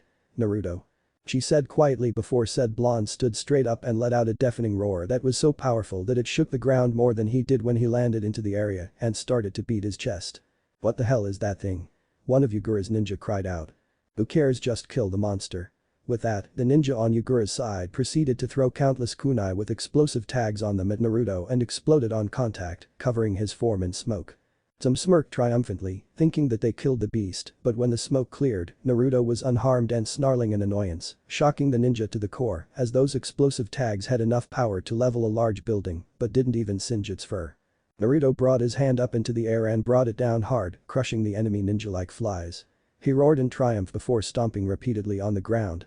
As this happened, the rebels decided to be smart and get the hell out of the giant ape's way as he attacked the enemy nin with his hands, feet and tail as they tried to use both explosives and jutsu that did little to slow him down. Mei watched the one-sided fight go on, pondering on how Naruto became this giant ape. One of her Kozao appeared next to her as did Chijuro. "Kami," was all the man said as he witnessed this slaughter, while Chijuro tried his best not to lose his lunch at the massacre. They then watched as the Saiyan turned ape reared his head back, opening his maw wide and gathering what appeared to be energy into its mouth. Once he gathered enough, with mighty roar, brought his head forwards and fires an energy blast so potent that it dissolves anything in its path to nothing, while the other ninja watched frozen in horror as the attack descended towards them. When it made contact, an explosion lit up half of the country in a flash of light, causing the place to erupt and generate a shockwave that ripped trees from the ground, as well as the earth itself. Mei shielded her eyes from the shining light and the debris as did Chijuro, and now, when it cleared, they each saw a crater that was extremely wide and deep, and there was barely nothing left of the fortress or the shinobi guarding it. "There's nothing left, and that energy, it wasn't chakra or yokai, it was too potent," a stumped Ao stated as he has seen Amari, menacing ball, and what damage it could do, but this made it look like child's play. "We better get out of here as well before it spots us," Chijuro suggested as he backed away only for his heel to tap a rock that fell off the tower they were on and hit the ground. Chijuro's eyes bugged out in fear as he saw it make a clicking sound, as did Ao. "You baka, what have you done?" Ao tried not to scream out. Naruto froze in his tracks and his ears twitched from the sound before turning its head to their direction. Ao and Chijuro paled to the point where they looked like ghosts as the ape growled lowly as his head descended toward the three ninja. Mei did nothing but stare at the form until she stared at Naruto's glowing red eyes. "We're gonna die, I'm sorry Ao-sama," Chijuro whimpered out as they both sweat bullets.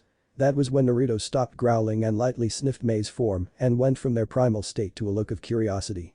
Mei blinked also as she saw this and slowly reached out, moving her hand to his giant muzzle, making Ao and Chijuro freak out in a comically fashion. That was until she placed her hands on his muzzle, resulting in the ape to growl out softly as she gently rubbed his nose. Naruto sits down, making the earth rumble lightly while wagging his tail in a happy manner, and from their shock was purring. Both Ao and Chijuro felt like they were gonna faint as this behemoth that not too long ago ravaged a fortress, destroying it and the enemy like they were nothing was now being calmed by their leader of all people and wondered what was her connection to this beast. Can this beast really be Naruto? Mei wondered as she felt its muzzle vibrate, she then notices that he was trying to growl out something. Mei-chan was all it said, causing Mei's eyes to widen, and the same went with Ao and Chijuro. It spoke. It spoke to Mei-sama. Chijuro cried out, pointing his finger at Naruto in a comical fashion, only to get a brain duster to the back of his skull by Ao. "Baka. Don't scream, you'll startle it," the man yelled back. Naruto was all Mei said quietly, well said. Ape got back up and walked away from her, disappearing into the forest. Flashback ends. After hearing about the destruction of the fortress, Yagura immediately sent the remaining Kiri no Shinobigatana Shichinen SHK, the 7 ninja swordsmen of the mist, in search of the beast, so he could kill it for killing his shinobi and one of his main strongholds, only on that same day, to come back with them extremely injured and on the brink of death itself. One Kisame Hashigaki, Kurigakure's very own Kurigaku no Kajin, monster of the hidden mist, quickly fled after the swordsmen reported their failure. Rumors said, the fish man was extremely terrified after the encounter with the ape and was said by one of the surviving swordsmen that Kisame got the worst of it. He was close to being killed by the thing if it wasn't for his Samahata saving him at the last second. Ever since then and on our way back, Kisame was always looking over his shoulder for another attack. But what basically got Kisame scared was the great ape's eyes. They were primal and filled with a rage that would make the Hachibi's rampage look like a carnival ride, and the blue-skinned man downright refused to go after that ape, not caring if his leader would execute him or not, as he never wanted to see that beast or its eyes ever again, for as long as he lived. So safe to say, Yagura kept a wary eye for the so-called ape, but still concentrated on the war. Mei though had an entirely different reaction after the event, so she just placed a report down, stood up, and went into the forest issuing orders to her second-in-command that she would be gone for a bit and didn't want anyone to follow her. No one was able to tell what Mei was thinking that day, and her eyes didn't portray anything when she went into the forest, but it was highly thought she went to meet the ape herself, only to come back with a big smile on her face and a dazed look in her eyes. Ever since then, despite the best efforts of the rebels asking what happened, all she said was that the ape wouldn't harm them at all and wouldn't be seen again for a while. Still, it made people wary if it ever shown up again, but also they were suspicious of how Mei was the only one to know the ape, but also the strange entity in the forest. That was another thing, people were beginning to think the entity and the monstrous ape were the same thing. So when they found no sighting of it before and after Mei went to find it, they felt extremely relieved. But now, after 6 months of fighting, the rebels were losing their sight in the war, and with Yagura pressing on all sides made it hard for them to counterattack. It made it only worse when said Jinchuriki was joining the battle in order to end the war quickly, and it was happening with him having perfect control over his Biju, the Sanbi no Kaiodagame, 3-tailed giant turtle, made the war tip in his favor. Kurigaku rebels' main camp. In the main camp of the Kurigaku's rebel forces, we could see in the main hut was a round table with the inner map of the whole village of Kurigaku within. Around this table was commanders and generals that made up to command the forces. Reaching the end of the table was Mei Terumi, rebel faction's leader, Yoden no Danshinguku plus N, lava dancing princess, and rumored to be the only link to the strange entity in the forest, and the Biju-sized ape as well. We can't keep hold on our positions with the enemy pushing forward is only making it worse. I agree, and with Yagura on the front lines himself is making it impossible to push back and only watch our men get slaughtered out there. True, and with our resources going down immensely and the enemy all converging on us in one giant army is gonna make things even worse. Seeing their leader's thoughtful look, the general spoke. Mei-sama, do you have any idea to handle this situation? Mei kept thinking for a while, not showing she heard the man. We're losing this war, that's true, and we don't have the manpower to fight both the army that's coming and Yagura himself. Hell, I don't think an army can defeat Yagura, especially when he uses the chakra of the Sanbi. That's when something important hit her, snapping her head up, alerting the others. Her eyes widen a bit. Maybe, just maybe, he might help us. If he were to help us, I have no doubt we'd win this war. Mei-sama. Are you okay? The general asked his leader. Looking at the general with a small smile and a hopeful look in her emerald eyes, she spoke. I think I may know a way to win this war, she spoke, getting shocked looks from them all. Abruptly standing up, the general spoke. What? Why, you know a way? He asked. Nodding, she spoke. Yes, but it all depends if he accepts, she said the last part softly before turning towards her commanders. Alright, I want you all to go to your posts, I'll explain everything later. First I need to check on something, she said, getting hesitant nods from them all. When they all left, Mei turned toward the window looking into the deep forest of Mizu-no-Kuni before letting a slip of a smile cross her face. I wonder, will you help me again like you did last time, Saru-kun? She asked herself in a voice filled with hope as she got up and did some hand seals. Fuchius no jutsu. She said, before a puff of smoke erupted. When it cleared, there before Mei was a small serpentine lizard with wings on its back. Rearing its up head up to Mei, it spoke. Is there something you need, Mei-sama? Yes, I want you to go into that forest and find someone for me. Here, this has his scent on it. She said, fishing out a small black cloth. The lizard leaned over and smelt the piece of clothing before looking back at Mei. I got his scent. Is there anything you want me to tell him? Yes, tell him that Mei needs his help greatly and it's very important that he comes here quickly, that's all I ask of him. This got a nod from the small serpentine lizard before it ran through a hole in the tent and into the forest. Mei watched her summon disappear into the forest before lowering her gaze to the floor as a soft yet longing look came into her eyes. I hope you accept and come, it would be nice to see you again. With that, she turned around and left the tent to prepare her forces for the battle that is to come. One day later, jungle of Kurigakures. Mei-sama came upon the cabin in the jungle and scrambles across the ground quickly as it came upon the front door. Once looking up at the door, the lizard started to scratch on it to get the attention of the person inside. It seemed to work when it heard footsteps coming closer, so when the door opened, the lizard's eyes comically widened at the sight before it. Hello little one, what is it you need? Naruto asked as crouches down while the lizard just shook its lead head and spoke. I'm here on behalf of Mei Terumi, she has asked for your audience, but also said it was very urgent you came. The lizard said, while Naruto tilted his head to the right a bit before chuckling. Very well, tell her I'll be there shortly and thank you for relaying this to me. He said, which the lizard just nodded before puffing away in a cloud of smoke. When it was gone, Naruto looked into the forest in the direction of the rebel camp. Seems Mei-chan needs help, well can't keep her waiting with it. He turned around and walked into the house before closing the door, getting his gear. Kurigakure rebels main camp. Mei sighed as she looked upon her forces all lined up looking at her with serious expressions. She had just explained the details of Yagura and his army coming to finish them off. She seen their grief-stricken faces at finding out such information, but was quickly determined when they remembered what they were exactly fighting for. She just hoped it wasn't too late and he got here before the fight began. Despite how brave her forces were and determined to win, she knew they wouldn't even she couldn't Yagura when he used the Sanbi's chakra. Sure, she could take him down with him alone, but that in itself is a tough fight. Looking upon her forces once more, she spoke, now we must prepare for the battle. I want all shinobi at their posts and begin preparations for the enemy. She shouted, getting a massive hi from them all before they dispersed into multiple directions to prep the battlefield. Once they were gone, Mei looked upon the rising sun and was already seeing the slight formations of the enemy coming. Sighing, she let her thoughts go back to him. Naruto, I wish you were here, she softly uttered, praying to Kami that he would come to their aid. I am here, Mei-hime, the said rebel leader stood shocked still before turning around to find the owner of the voice. Only for her eyes to widen and a big smile come upon her face for the person in front of her. It was none other than Naruto himself, and strapped to his back was his katana, while his staff was in a small scroll. As well as several smaller ones that were attached to his sash. Swaying behind him was his tail, and he had his grew out to where it was now shoulder length and had it tied back into a low ponytail, like how Gohan's was when he trained in the hyperbolic time chamber. He had black bandage wrapped around his arms and stopped near his elbows, like how Rock Lee wears his, and also wore his black martial arts guy with his martial arts shoes. The only difference was the fact that Naruto had grown a lot taller during these last 6 months and was close to matching Mei's height.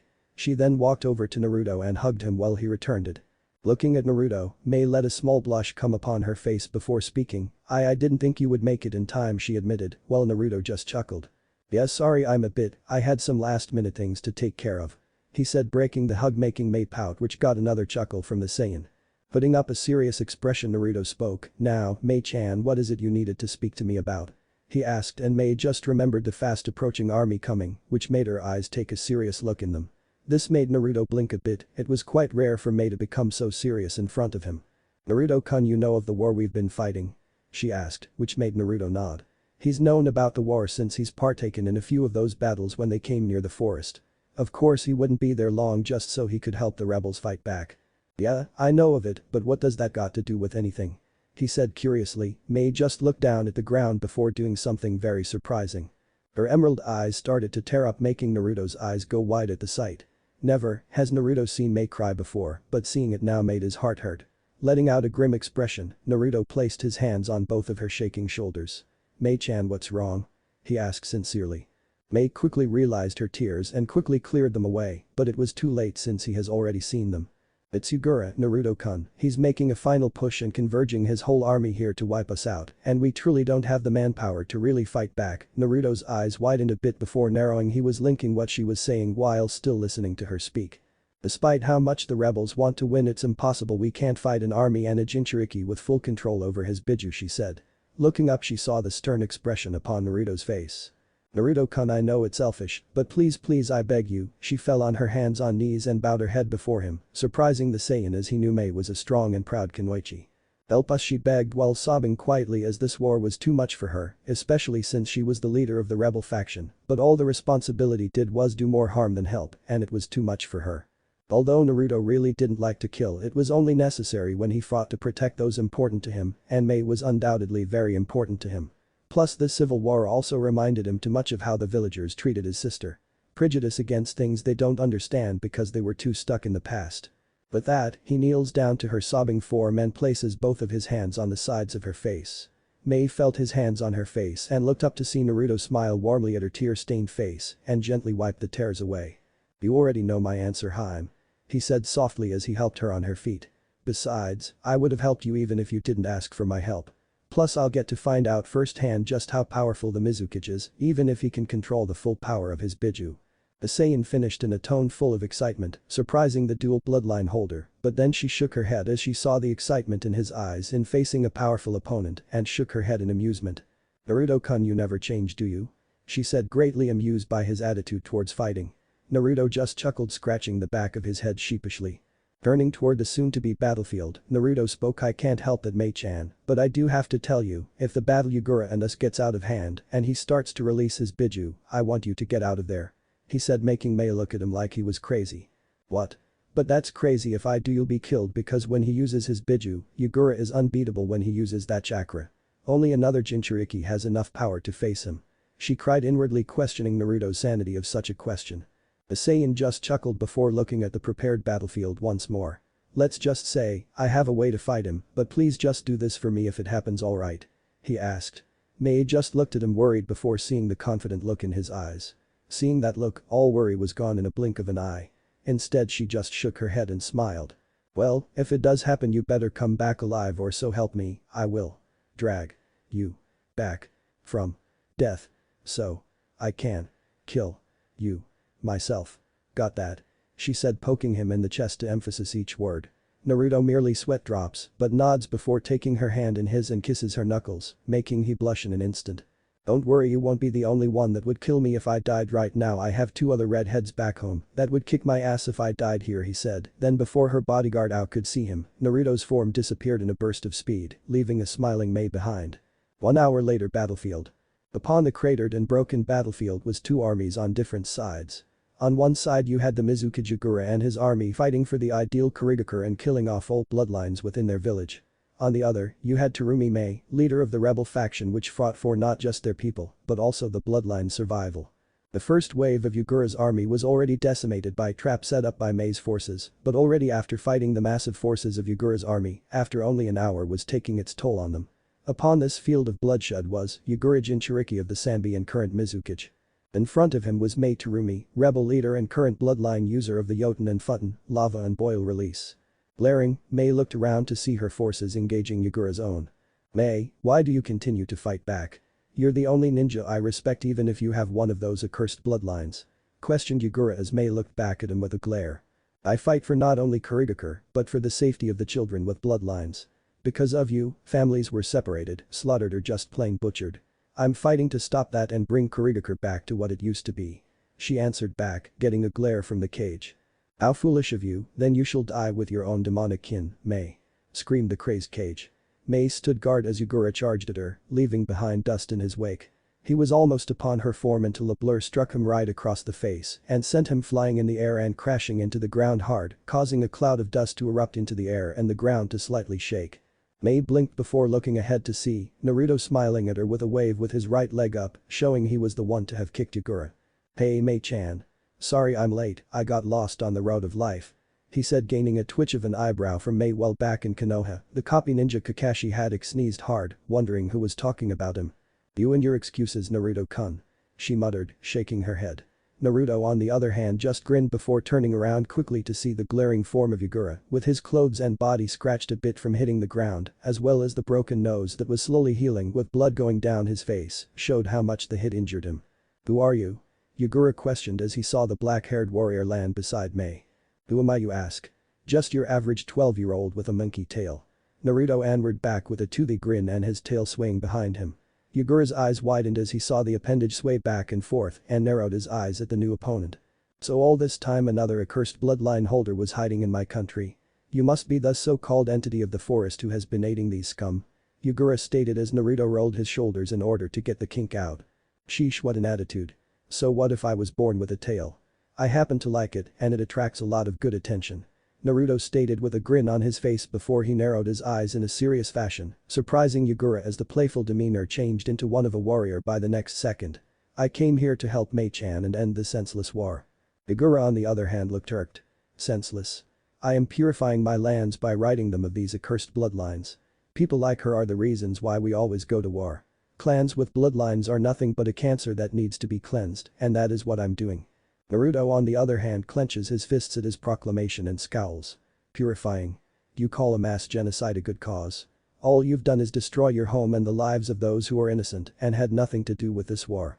All this destruction over nothing is not right. You call my cause nothing? Foolish boy, I don't have to explain my reasons to you or anyone as the only thing awaiting you and that wench and those rebels is death," he growled as his chakra flared. "Fine then, if reason won't make you understand then my fists will," Naruto said, and with that, a blue flaming aura flared around his body, making chunks of earth rise around him. A form of curiosity appeared in Yagura's eyes as he could actually see this chakra. It didn't feel like chakra yokai, so what exactly was this energy, he wondered. "So the time for talk is over? Well then boy, show me exactly just how powerful you are," Yagura challenged. "Trust me, you won't be disappointed," Naruto remarked before vanishing in a blur, surprising both Yagura and Mei as that was pure speed, meaning there was no chakra in his movements. The next thing that happened was Yagura's head jerking back from a vicious right hook to the jaw, making his eyes glaze over from the impact and stumble back a little. He then hunched over as Naruto drove his fist into his gut, making him spit up before being assaulted by a series of several punches to the sternum. Naruto stopped his assault, delivers a roundhouse kick to the cage's skull and sent him flying and crashing through several rock textures. Naruto vanished once again and appeared behind the man's flying form, with his right palm pushed backwards and then thrusting it forward, releasing a powerful telekinetic shockwave to Yagura's spine, and said vessel for the Sanbi went sailing through the ground, creating a deep trench line. Mei was gobsmacked at what just happened, and her eyes bugged out when she saw him hover into the air. Naruto on the other hand remained focused and knew this was far from and didn't drop his guard for even a second. "Come on Yagura, I know those love taps couldn't have taken you out so easily," he said quietly until from the smoke several large water bullets flew out and headed straight for Naruto. Said black-haired warrior dodged and weaved through the attacks until one of the larger ones hit him directly in the chest and sent him crashing into the ground. Naruto. Mei went after his fallen form and as she approached him, he was sprawled out on the ground shaking the cobwebs out of his head before flipping back onto his feet. "Ow. Man, that smarts," Naruto cried out as he held his throbbing chest for a few seconds before shaking it off. Those water bullets were no joke. A normal person, even if they were a ninja, would have been seriously injured. That was when a smirk formed on his face. "I guess he's a cage for a reason. I've got to be more careful and not slip up or I'm done for." "Not bad boy, but not good enough," Yagura stated before going through a series of 50 hand seals at a fast pace before adding chakra into his lungs. Suryudan, water release. Water dragon bullet, he instantly shot a large torrent of water from his mouth and it took the form of a roaring water dragon with glowing yellow eyes and ascended towards the two. Mei clapped her hands together as the dragon made its way towards them. "Naruto, get behind me," she ordered, which he did while her cheeks expand a little. "Yoten. Maguma Dangan, lava release. Magma bullet." She then shot out several large lava bullets at her foe, who did a ram seal in one hand. "Suiton. Sashoha, water release. Water shockwave." This time Yagura shot out an even larger torrent of water that cancelled out Mei's technique and rushed at them. "Damn it. I can't counter that in time." Mei cursed as the large wave of water loomed over them and was ready to crush them both until Naruto appeared behind her and wrapped one arm around her before taking off into the air as the water crashed in their location. Yagura's eyes widened in frustration as he saw the boy save them both before Naruto landed back on the ground with said russet-haired Kunoichi. "It's a good thing I can fly," he commented while Yagura was getting frustrated. "How was he able to do that?" He wasn't using any chakra in that technique he used, and the only ones who could actually fly were the Nidaime and Sandaime Tsuchikage. Just who is this kid? He then once again fires another water dragon at them both. Not this time. Naruto brought his hand back and gathered blue kai in his palms. He brought them forward and fired an energy blast at the dragon. The water dragon engulfed the blast, but then it expanded and exploded into water, making it spray everywhere, much to Yagura's shock. Impossible, how did he didn't get to finish as he was struck in the side of the face by an aerial high kick to the side of his face, making him stumble back a little. He snapped out of his daze before his senses put him on high alert and brought his right arm up to block another attack, but Naruto broke through and delivered a palm strike to his jaw before spinning around his back and delivering a reversal spin kick to his spine and sent him flying across the battlefield and crashing into a large rock texture that fell over and buried the cage in the rubble. Mei on the other hand remained stumped and flabbergasted as she saw Naruto smack the man around like he was a genin. Naruto landed back onto the ground, remaining in his fighting stance and with a focused look on his face. Said russet-haired female appeared beside him. "It's not over." She replied, getting a nod from him. "You think I'm? The only thing I did was piss him off and I'm pretty positive he's not gonna be in a happy mood." Naruto didn't know how right he was because the rubble erupted into nothing and murderous intent and Yakai filled the area, making the rebels feel the intent and look fearful. The bead of sweat fell from Mei's brow as she saw a pissed-off Yagura snarl at them with glowing eyes, while a greenish-blue demonic cloak with 3 swaying tails swayed behind him as his injuries healed up. "You're dead, boy," he growled out, "you hear me? You're dead." He released a roar that shook the area, causing a shockwave to blow around the area, making rocks and other debris scatter about. "Mei, you need to clear out," Naruto informed her. She wanted to protest, but the look in his eyes showed no form of joking and remembered what he said back then. She didn't want to leave him alone to fight this monster, but she knew good and well she was no match for Yagura when he used his Biju powers and let out a relented sigh. "I know," and Naruto, said Saiyan turned his head only to have Mei catch his lips in hers, making his eyes widen before he returned it, and they pulled away from each other, while said woman had a small blush on her face. "Good luck," she informed him before she shunshins out of the way. Naruto then vanishes and appears before a pissed-off Yagura's form. "You may have gotten lucky earlier, boy, but now you're gonna know the true meaning of fear before I send you into oblivion." "Oh really? Well, let me tell you, Yagura, this whole time I wasn't even taking you seriously," Naruto commented with a smirk on his face, and Yagura's eyes widened a little. "You're bluffing, there's no way a mere human could have the strength to rival a Jinchuriki's, it's impossible."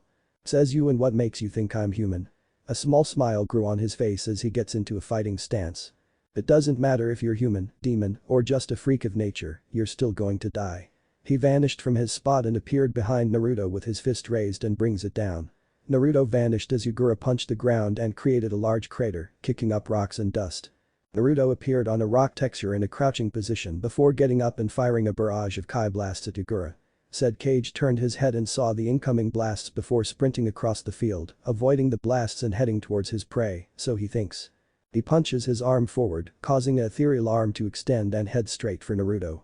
The young Saiyan saw it and then extends his hand out, forming a yellow ball in his hand, and then it starts to flatten and take the form of a rotating energy disc and rears his arm back. Destructo disc. With that, Naruto throws the disc at the arm.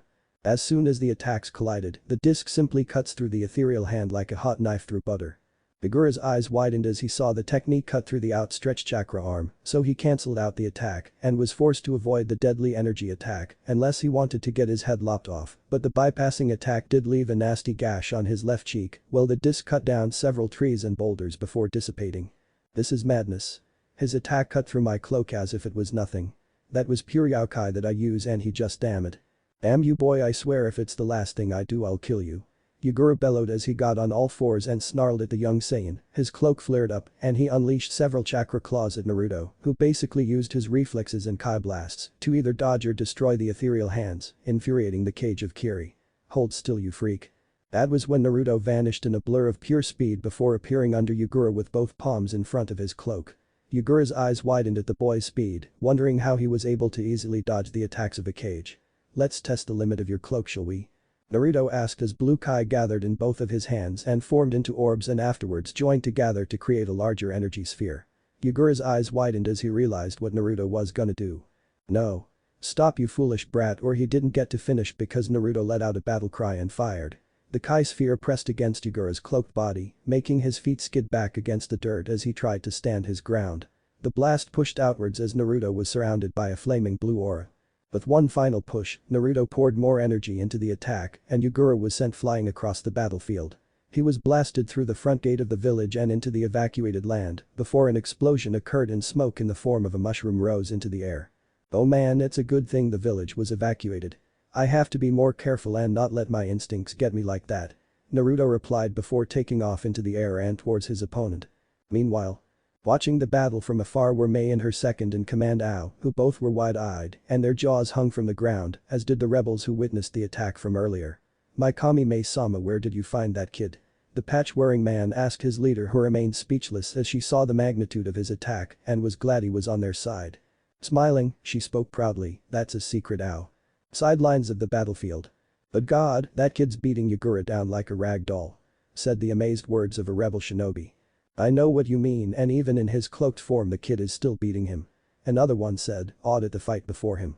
"That kid is Suo Cute," said a female shinobi who had hearts in her eyes, which made the other two just sigh. Naruto was flying through the village before landing on top of a tower and searching the area for his foe. His energy signature has weakened greatly and it's only a matter of time before he didn't get to finish because the ground underneath him rumbled and shook violently, startling the young Saiyan. "Oh man, that's not Yugura who's causing this, that was when the ground erupted, causing debris and dust to shoot out everywhere," while Naruto covered his eyes before looking up and staring at none other than the Sanbi no Kaidagame, three-tailed giant turtle. The three tails primarily resembles a turtle, but with a crab-like shell and three shrimp-like tails. It has a pair of human arms and hands, but no hind legs. Its right eye is constantly closed, indicating some sort of injury, and because of this, it is particularly vulnerable to attacks directed at its right eye. "Wow, so this is the Sanbi. Funny, I didn't expect you to be this ugly," Naruto remarked while the creature stared down at the black-haired warrior before growling in a low manner. Its one eye glared murderously at him, while its three giant tails swished around him, crushing and sweeping buildings around it like nothing. Many were now horrified whether they are enemy or ally, to face a Biju was just asking for a slaughter. Mei and Ao.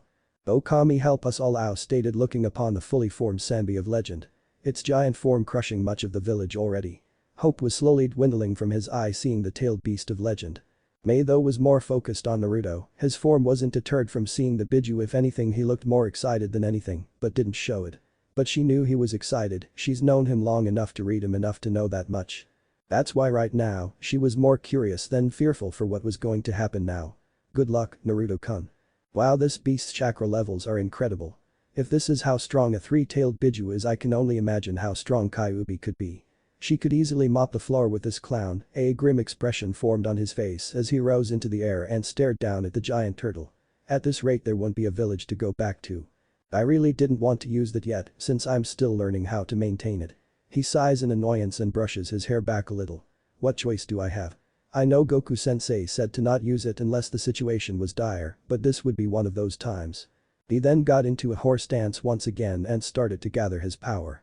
He grits his teeth as his hair rises once more, but this time, it takes on an even spikier appearance. The skies start to darken and thunderclouds cackle around the area. As the sky rumbled, flashes of lightning rained from the heavens and the ground started to rumble. "With Mei-sama, what's going on?" Ao asked as he tried to get his footing in check. "I don't know, but for some reason I know this is our allies' doing," she answered before dashing towards the village gate.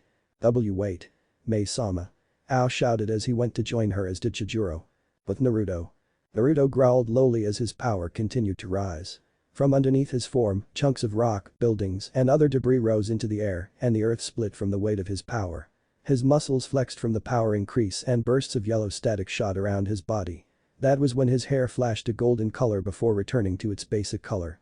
The thunderclaps became even louder as Naruto's power level kept rising. After a few minutes, Naruto reaches his max in his normal state before he reared his head back. Grai-iya. That was when he released one final cry and a golden flaming Kai aura flared around his body. Due to the release of his new power, the ruined buildings around him tumbled over and collapsed. The flare caused the entire area around him to coat the gloomy village in a bright light. Naruto's appearance completely changed. Now his hair was spiked upwards, minus the bangs, and took on a golden color, as where his clothing was a lighter shade, appearing to be a light gray color, and the same with his complexion being a little lighter than normal, and the slight increase in muscle. His expression was a lot sharper and more fierce looking, and his eyes were no longer dark blue, and his tail was now a golden color. They were now teal and were gazing at the Sanbi with a piercing expression that would make anyone tremble in fear. "No more, it ends here, Yugura. Naruto said in a calm yet cold voice. With Mei, Ao, and Chijuro. Like Kami, that kid is emitting all of that power. Incredible, it's practically on par if not greater than the Sanbi, but that's impossible, how can a mere boy possess such great strength? The Byakugan wielder wondered. Mei on the other hand was entranced by Naruto's golden form. The light emitting from the now Super Saiyan was so warm and shined like the sun, enveloping everything around him. If it wasn't for the fact that Naruto had a monkey tail, she'd practically think he was an angel sent from heaven to purge their village from the darkness that slowly destroyed them in this war. Sanbi growled for a while before releasing a powerful roar that released a shockwave so powerful that it blew everything before it minus Naruto back.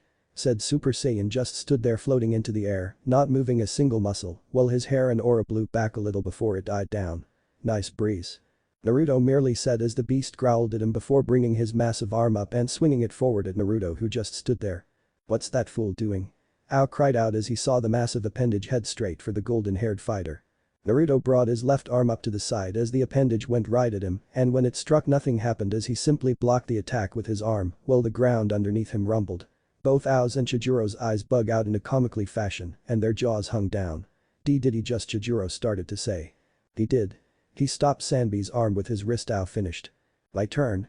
Naruto said as he brought his palm in front of the Sanbi's face. He then fires a powerful Kai spirit cannon blast that sends the massive creature flying backward, and the after effects level the demolished buildings and roads in the village. The Sanbi crashes through several large buildings before tumbling onto the ground, kicking up dust and debris. Naruto remained in his posture for a few seconds before bringing his hand down as flying towards his opponent's location. The giant turtle rose from the rubble roaring in frustration before throwing a large chunk of rock at Naruto. Said Saiyan vanished in a blur before reappearing again and fires a Kai blast at the second boulder, demolishing it. The Sanbi then fires a large water bullet from its gullet at Naruto, who weaves around them before punching the last one back at the Sanbi, who got hit by it and roared out in anger. Naruto appeared over his head with his right leg up before descending and striking it directly in the head with a powerful heel drop kick and practically cracked the shell on tops of its head and crashed headfirst into the ground. This has gone on for too long. I have to end this. Naruto stated as he flew up into the air until he was high enough and started the Sanbi's fallen form as it tried to get up. He then cupped his hands together and brought them back. He started to gather blue Kai in his hands and the blue orb shined around the area as it hummed to life. Hami, his aura flared as he powered up the attack. Hi. He shouted as he thrusts his hands forward and shoots out a streaming powerful light blue beam of energy downwards at the Sanbi, who looks up to see the beam head right for him. The technique crashes down and engulfs the beast in a dome of light, while said Biju roared out in pain as the attack tore through his body until a great explosion occurred, sending a shockwave that made every form of debris scatter everywhere. Mei, Ao and Chijuro were forced to cover their faces with the attack and add chakra to their feet in order to cling onto the top of the gate. Naruto watched as the flash died down and smoke rose from the very deep and large crater his attack caused. The smoke slowly cleared and revealed the form of a beaten, bloody, broken, and unconscious Yagura, whose clothes were tattered and torn. Naruto slowly descended to the ground and landed right next to Yagura. Looking down at his form for a few seconds before looking up to see the clouds clear up and the sun to shine down on the very village that covered in darkness, but thanks to Naruto was now basking in the light. It's over. He said as he reverted back into his normal state and collapsed onto the ground, completely exhausted. Several minutes later, Mei and a few of her rebel ninja appeared in the battle scene. The 18-year-old knelt down at the Saiyan's tired form and placed his head on her lap before smiling at him. Naruto looked back up at her with tired eyes and smiled weakly, giving her a thumbs up and chuckling. Congratulations Mei, you guys won, he finished before passing out with a smile on his face. She couldn't help but chuckle at his antic before tears of happiness fell down her cheek and landed on Naruto's. Thank you Naruto-kun, thank you for bringing our war-torn lands back into the light. She thanked to the young Saiyan as the sun rays shined down on his face. The day was the day that Naruto Uzumaki Namikaze, descendant of the legendary Saiyan Goku, had made his first mark as the future guardian of this world. Harigakure Hospital Room 243. One of the nurses in the hallway of the hospital walked by one of the patient's room before ahhhh. Get that needle away from me. Screamed a frantic Naruto, and before she knew it the door came flying off its hinges courtesy of a medical nin who crashed into a wall and had the imprint of a foot on his face, and the nurse ekes out in surprise as this happened. She looked inside the room only to see a 12-year-old Naruto and sweat drops at the sight. He was in a hospital gown wearing some boxers underneath. Naruto had two med ninja and a single arm lock, the other one interlocked around his legs, and the last one was being strangled by his tail in a comical fashion, and each of them were struggling to get out of his iron grip and with their faces going from blue to purple, while a frantic nurse with a needle in her hand was standing at the sides, wondering what to do. At first she tried to calm him down, but when he bared his teeth, revealing a pair of lengthened canines and growled at her in an animalistic way, she instantly backed away, not wanting to get bitten by him. As this chaotic scene occurred, Mei was making one of her daily routes in the building, checking not just the injured rebels, but even the enemy ninja. She saw one of the nurses helping one of the medical ninja up and realized that this was Naruto's room and size. As she entered the room she sweat drops at the sight and shakes her head in amusement. "Mei-chan, help me, they're trying to give me shot," Naruto cried. Both the nurse and the four medical ninja were giving her a pleading look to help them, so she decided to intervene. She knelt down next to him, leaned forward and kissed him on the lips, making the young Saiyan eyes widen in surprise and freeze at the contact. He lessened his grip on the four who managed to slip out of his grasp and inhale air at an alarming rate before rushing out the room, while the nurse took this opportunity to give him the shot before leaving out the room. Mei ended the kiss and then looked down at the dazed warrior in training, placing her hands on her hips and having a look of amusement on her face. "What am I gonna do with you, Naruto-kun? Did you have to strangle four mednin to death and attempt to bite the nurse's arm off? They're just trying to help you get better." Naruto snapped out of his daze and had the gall to look sheepish. "Sorry Mei-chan, but I don't really like hospitals and tend to steer away from them, especially needles. I hate needles," he said with a pout on his face while Mei giggles at his action. "So what has happened to Yagura? He's alive but still recovering. He's lucky to even be alive after you hit him with that attack, and it's mostly because the Sanbi took most of the blunt force." She answered and wondered just how he pulled an attack of that magnitude off, especially since it practically rivaled that of an Amari, menacing ball, one of the Biju's most powerful and signature move. Naruto on the other hand nodded. "Yeah, that was my first time using that move on an opponent of Yagura's level, and I also lessened that technique's attack power, otherwise I would have not only destroyed Yagura and the village, but also half of Water Country," he answered, which made her eyes widen at the implication before realizing something. "Naruto-kun, if I may ask, what was that transformation you used when you fought Yagura?" She wondered since the image of Naruto with golden hair, piercing teal eyes, and that golden aura was still fresh on her mind. "Oh that? Well, it's kind of a transformation my ancestor achieved a long time ago. Kind of like a hidden jutsu, secret technique, as only members of my family can use, but with a twist since it is more bloodline based and takes a while to gain and master," he explained. Mei on the other hand took the info in and nods. She knew he was leaving a few things out, but she could understand that it was a family secret. "I see. So that's how you were able to easily beat Yagura." She pondered, and that was when Naruto chuckled in a sheepish manner. "Actually, if I wanted to I could have easily beat Yagura in my normal state without transforming, but I didn't want to carry out the fight and try to reduce collateral damage before things went out of hand, and to be honest, I could have used another technique that would have increased my natural power, but it would have done more harm than good since it puts a major strain on my body and if used too much. Could actually cripple if not kill me, so that's why I used my transformation instead," he explained. Mei remained silent for a while before shaking her head in amusement. "You really are an enigma, Naruto-kun," she replied back to the grinning Saiyan. "Yes, so I'm told," he said back. Before she knew it, he had placed his hands around hers, surprising the russet-haired Kunoichi. She then looked into his eyes, and they radiated with warmth, kindness and love. "Mei-chan, I have to be honest. During the time I've been in Kiri and I've met you, I sorta gained a crush on you," he answered with a small blush on her face, and her eyes widened at the confession. What?" was her reply before he smiled at her shocked form. "Yeah, at first it started off as what you would call puppy love due to the fact that I was entranced by how beautiful you were before getting to know a little more about you. When I saw how you kept charge of the rebels and how strong you were, I was amazed, but it was mostly because you are strong-spirited and determined. You didn't care how the odds were against you, and it was your desire to save your home that gave your comrades the strength to go on even when things looked bleak. Another fact is that you treated everyone in an equal manner and didn't see yourself as someone who is better than others and always put the lives of others above your own, and that is why I have developed feelings for you." Mei just looked at Naruto with surprise in her eyes before she remembered his words. As she looked into his eyes, she saw the sincerity of how much he wanted to get to know her, and on a more personal level. She already knew of his clan status since he told her early on, and of how the Craw was undoubtedly gonna be pushed on him when he was older. Though that didn't mean anything to her. "He has feelings for me just like I do, thank you, Kami," she squealed in her mindscape while a chibi form danced around in her mindscape. "Naruto, that was the most beautiful thing you've ever said to me, and I am beyond flattered." Her cheeks grew pink and looked away slightly before looking back at him. I know this seems so strange, especially with our age difference, but seeing you fight Yagura and how strong-willed you were showed me that you were more of a man than you were a child, as I have never met any male who is as strong-willed, fearless, or as kind-hearted as you. She confessed. She then placed both of her hands on the sides of his face before leaning forward and capturing his lips into hers, surprising Naruto for a few seconds before he returned the passionate kiss and wrapped his arms around her waist and placed her on his lap. Several days later, Kurigakure main gate. Several days have passed since Naruto healed and spent his time with Mei, and during that time, rumors had already spread about his relationship with Mei, their newly instated Mizukage, and surprisingly, the populace was happy for them, but was informed to keep it under wraps so other nations wouldn't find out. Also, over the last few days, Yagura managed to recover and woke up with confusion etched on his face. Mei wanted to see if what many thought were true. And if Yagura was just under a genjutsu of sorts, and to their shock he was, and since then the man isolated himself in the Anbu core, but when he asked who it was that stopped him and was informed that it was Mei's guardian, it was funny when the man met Naruto. Because Yagura was finding it very hard to believe he was bested by a 12-year-old kid, but when Mei showed him the construction site where there was a crater that was twice as big as the Sanbi, and the fact that Naruto shot a Kamehameha wave into the ocean that created tsunami wave and shook the land from the force the beam was emitting.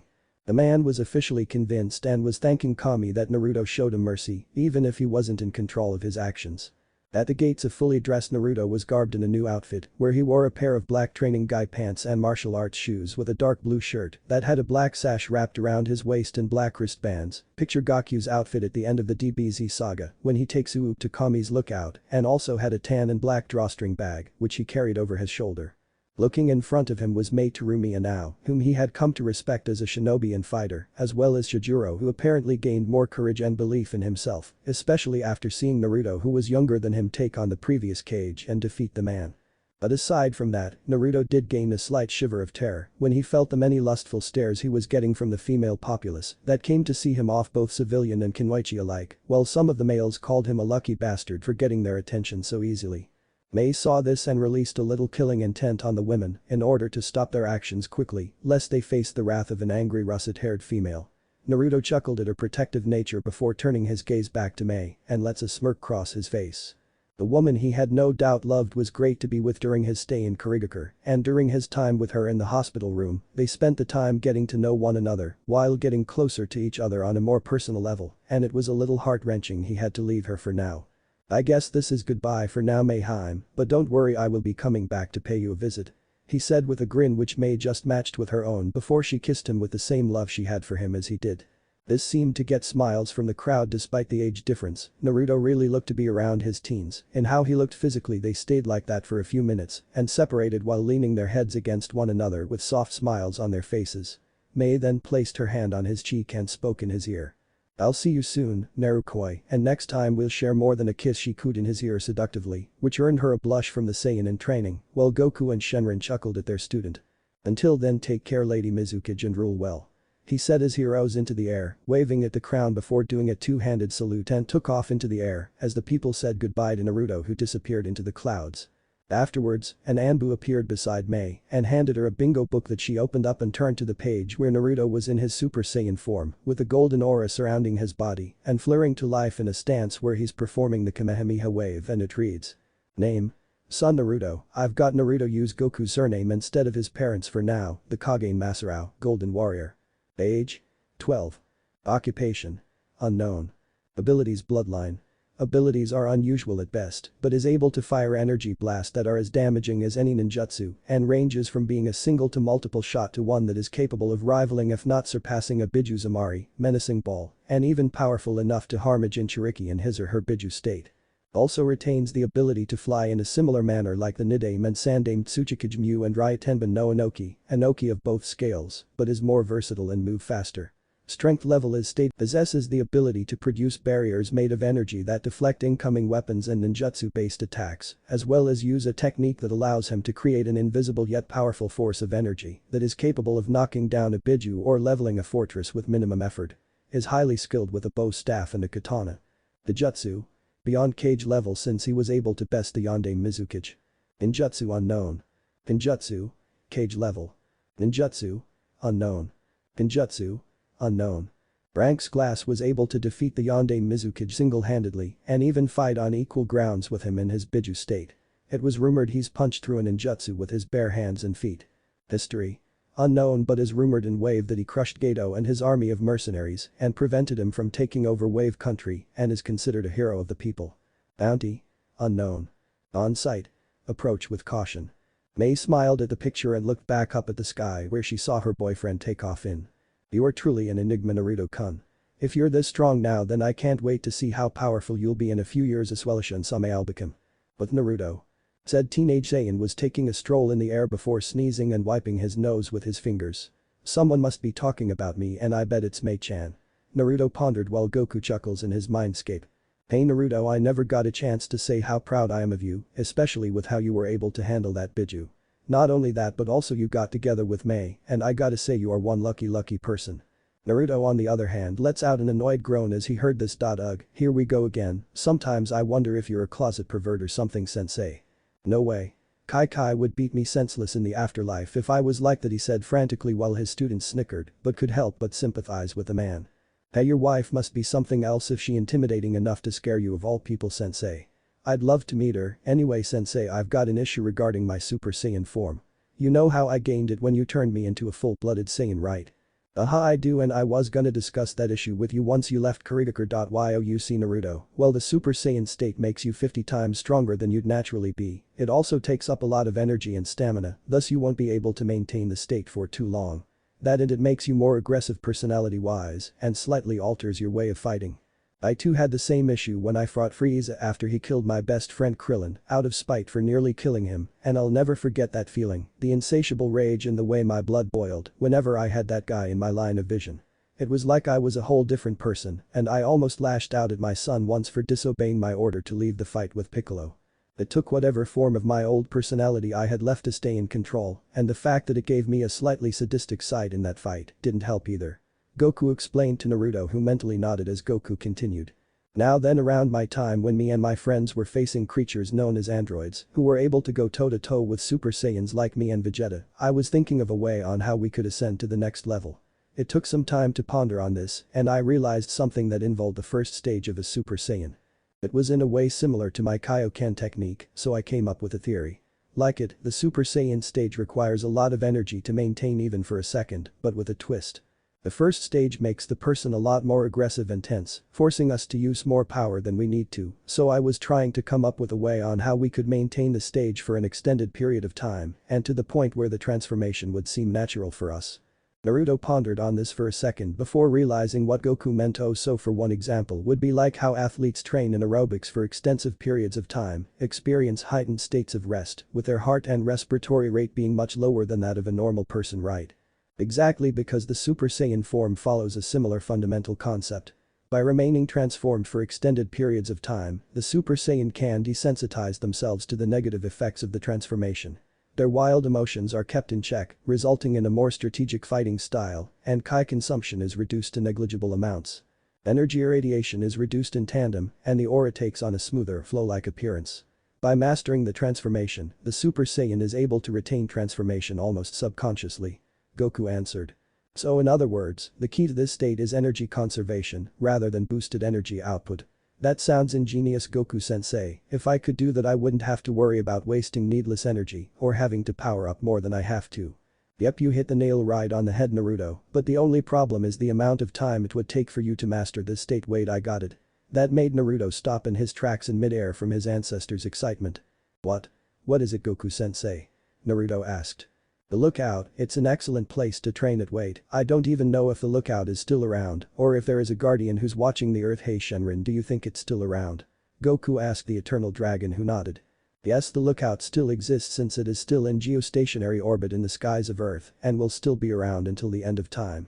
I would suggest that you would go there, Naruto, because the lookout is one of the best options where Naruto can train at his fullest.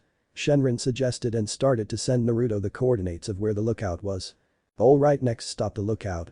The lookout. Whoa, this is amazing, this place looks like a floating palace. Naruto states as he lands on the platform and walks around. And whoever tends this garden has one heck of a green thumb. I've never seen any type of flora that has been taken care of this well aside from the ones in the Yamanaka flower shop. Naruto crouches down and inspects the flowers and herbs that were well kept. "Why thank you," said a deep and calm voice that made Naruto jump up into the air in a surprised manner before looking down and staring at what appeared to be a dark-skinned big-lipped chubby male who wore a reddish-brown vest with no shirt underneath it with yellow armbands around his biceps. He wore a red sash around his waist that held a pair of pants in place with red shoes, and he wore a type of tunic on his head with a blue gem on top, and he had his hands behind his back. "Greetings young man, how may I help you?" the short man asked in a polite tone while the preteen who descended back onto the ground. "Oh hi there, sorry for intruding on your home like this." Naruto apologized. "No need to apologize, you're more than welcome to stay since it's been a while since I had a guest on the lookout or had someone compliment on my green thumb." "Hey, it's Popo. Man, it's been so long since I saw him and to think he's still around keeping the lookout as tidy as ever," Goku said in an excited manner. "Popo?" Naruto asked himself. "Yes, that is my name young man, how did you know?" Mr. Popo asked. "Oh sorry, I was thinking out loud because my sensei said he knew you," Naruto replied sheepishly. "Oh? And who is your sensei exactly?" "Son Goku, or I in my case Goku sensei, since he is my ancestor and is training me to be the next guardian of the earth." "Oh, and I'm Naruto by the way," Naruto answered, and Popo's eyes went wide for a few seconds and smiled. "Goku huh? The last time I saw that young man he left the planet with Shenron after defeating the Shadow Dragons. Such spirited and energetic person he was." Popo commented as he remembered how he first met Goku when he was a kid and admired his confidence and desire to protect the innocent and strong will. "So Naruto, how can I be of assistance?" "Well, for the past 5 years after I left my home, I spent my time traveling around the nations under Goku and Shenron sensei's guidance and honing my skill and getting stronger, and well, they mentioned that there was a place on the lookout where I could get a lot of training done easily within a few days at the very least, since I'm learning how to transform and maintain my Super Saiyan state like he and his son did," Naruto explained to the Jin. "Ah, I see you wish to use the hyperbolic time chamber. It is the one place where you can get a huge amount of training done easily and not having to worry about the amount of days it would take. I would be willing to give you a tour of the lookout before you start your training," Popo offered. "Sure, I'd like that," Naruto answered back and followed Popo around the lookout. Needless to say, Naruto was stumped when he saw how large the place looked on the outside than it did the inside, and Popo took him around the place, showing him areas like the pendulum room and teleporter, and even told him a few stories about the adventures Goku had as a kid. Afterwards, the two of them approached the door that led to the hyperbolic time chamber. To make this short, Naruto, this chamber is a completely different dimension where time runs at a very slow pace, with 1 year in the chamber being equal to 1 day on the outside. Naruto was ecstatic about this. "Naturally one could only remain in here for 2 days, but during the years I upgraded the time to be at least around 4 to 5 days. Popo insisted as he opened the door. "Everything you need is in the room young man, and I wish you luck." Naruto grinned at the man and nodded. "Thanks Mr. Popo, and maybe afterwards you could give me some tips on how to make my plants as green as yours, since I too have a knack for gardening." Popo chuckled at this but nodded before Naruto walked into the room and closed the door. The hyperbolic time chamber has an entrance at its center, located in a central building with 2 side wings with housing, food supplies, bathing quarters and sleeping quarters. There is no night or day in the room, but the surroundings remain a constant bright iridescent white aurora. Its reflective floor is of undefined area, and the room's boundaries are thought to stretch to infinity in all directions, even though it appears to have a definite atmosphere, limiting its size. "Man, this place seems to carry on for miles. I better be sure and not get lost or else I'll be in trouble, so Goku-sensei, care to give me a briefing of this place?" "Sure, the time dilation that occurs in the hyperbolic time chamber is 1 day of real time, which is equivalent to 1 year in the chamber, or 1 minute of real time is approximately 6 hours in the chamber.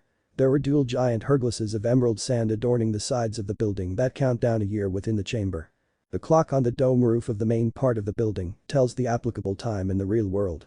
This essentially allows for someone entering the hyperbolic time chamber to get 1 year worth of intense training in a single day. However, the gravity in the hyperbolic time chamber living area is described as being different, though it seems to not be much higher than Earth's gravity. The gravity of the training area is 10 grams, which is basically 10 times the normal gravity of your planet, but thanks to your Saiyan abilities, your body will be able to adapt to it depending on how long you reside in the current gravity. The temperature in the training area fluctuates rapidly, ranging between -40 degrees Fahrenheit, -40 degrees centigrade, and 122 degrees Fahrenheit, 50 degrees centigrade, and the air pressure is a quarter of Earth's, which means the air here tends to grow denser the deeper one goes into the chamber, so I would advise not going too far off until you've adjusted to the gravity. Goku explains to Naruto, whistled in admiration. Wow, just wow. Well then I think I'll take an hour to relax for a while before I get started on my training and I can get to work on improving my calligraphy for my seals. He says and heads to the chambers to unpack. 5 days later, 5 years in the time chamber. Popo was in the process of polishing some antiques in one of the chambers of the lookout but then paused for a few minutes and smiled. He must be done. I better go greet him. With that the pointy-eared Jin made his way back to the area where the time chamber was. As soon as he got there, he heard the door creak open and smiles as he saw Naruto exit out of the place but completely different.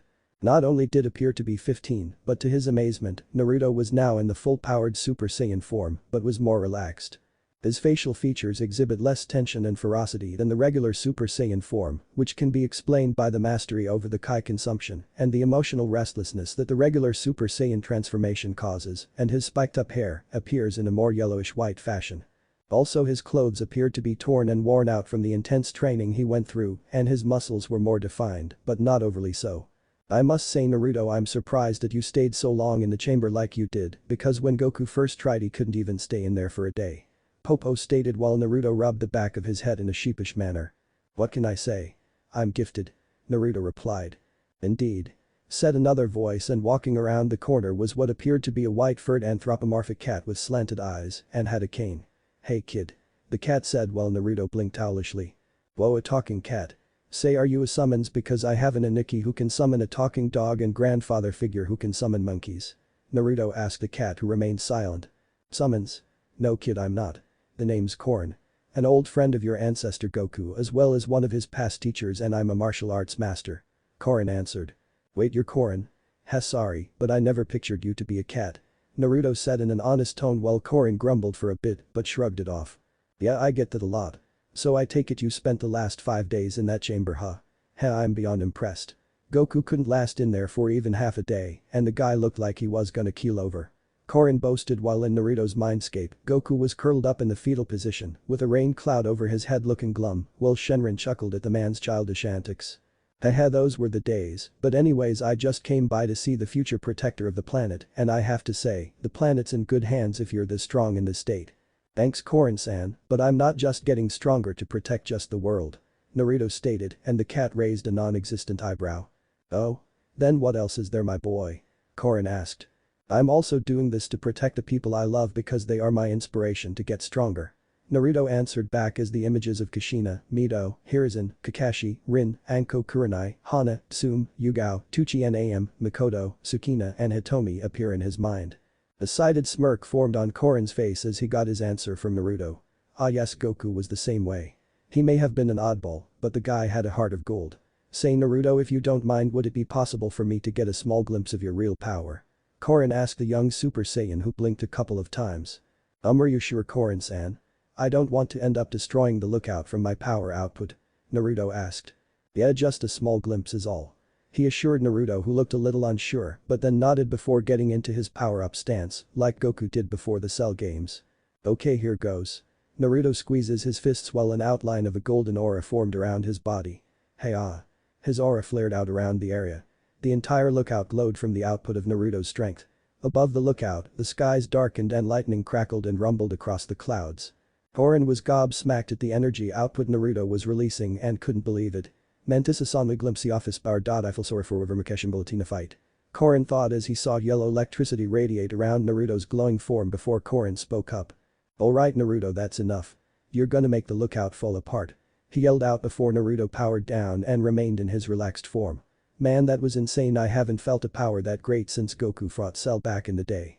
I still can't believe that was only a glimpse of your power. Not even Goku's kid was this powerful when he was your age. Thanks Korin-san, that means a lot coming from Goku-sensei's mentor. Naruto thanked.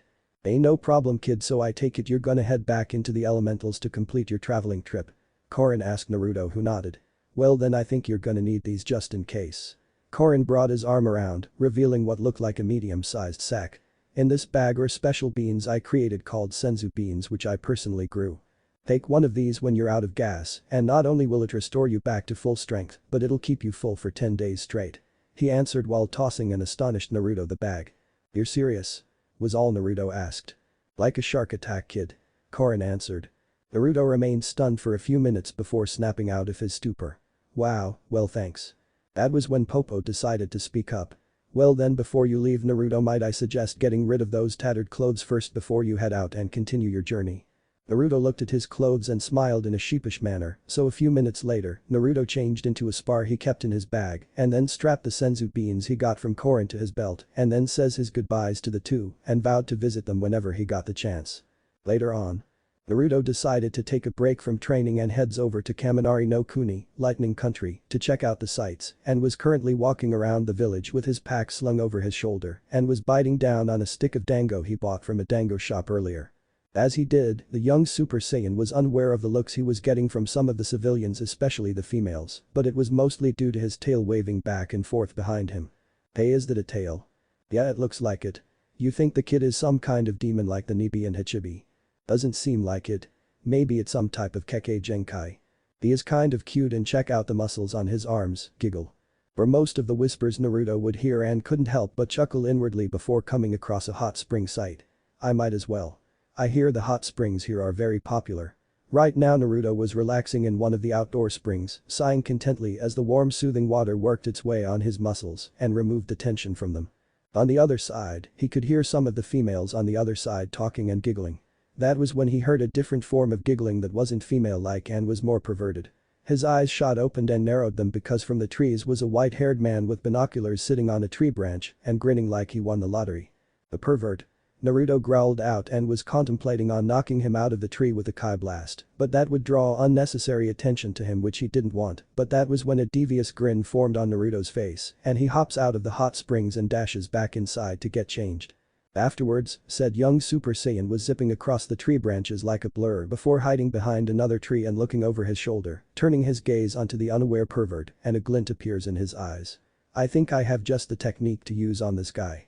Naruto says as he snickered in an evil fashion and channels a small amount of Kai into his index and middle fingers and brings them together into a ram sign. Afterwards Naruto vanishes and appears behind the man and shouts. Take this, you pervert. Naruto shouted, surprising the man who tried to turn around only for it to be in vain. Konoha Jutsu no Aogi. Senin Garashi. Leaf Village Secret Finger Jutsu. 1000 Years of Death. Naruto drives his Kai-enhanced fingers into the man's rectum and sent him flying off the tree branch and lands into the women's side of the hot springs. Afterwards, Naruto busted out laughing as he heard the female scream pervert and proceeded to beat the crap out of the man, while Goku and Shenron chuckled in amusement, and afterwards, the blonde took off into the forest, leaving the man who was crying out for mercy at the female civilians and some Kunoichi, who were beating the crap out of him. Right now Naruto was sailing over the open ocean of Lightning Country with his back turned to the water and simply staring at the sky with his hands behind his head, humming before his eyes shot open and stood straight up into the air and looks around. What was that feeling? It felt similar to the chakra from the Sanbi, only it's stronger, and this seems to be another one, but is even weaker than the Sanbi's energy signature. He notices a speck far away, and as he used his keen sight, he noticed an island in the middle of the ocean. It's coming from that island. I wonder if it's a residence for the Biju that live in Kaminari no Kuni. Might as well check it out. With that Naruto zips towards the unknown island.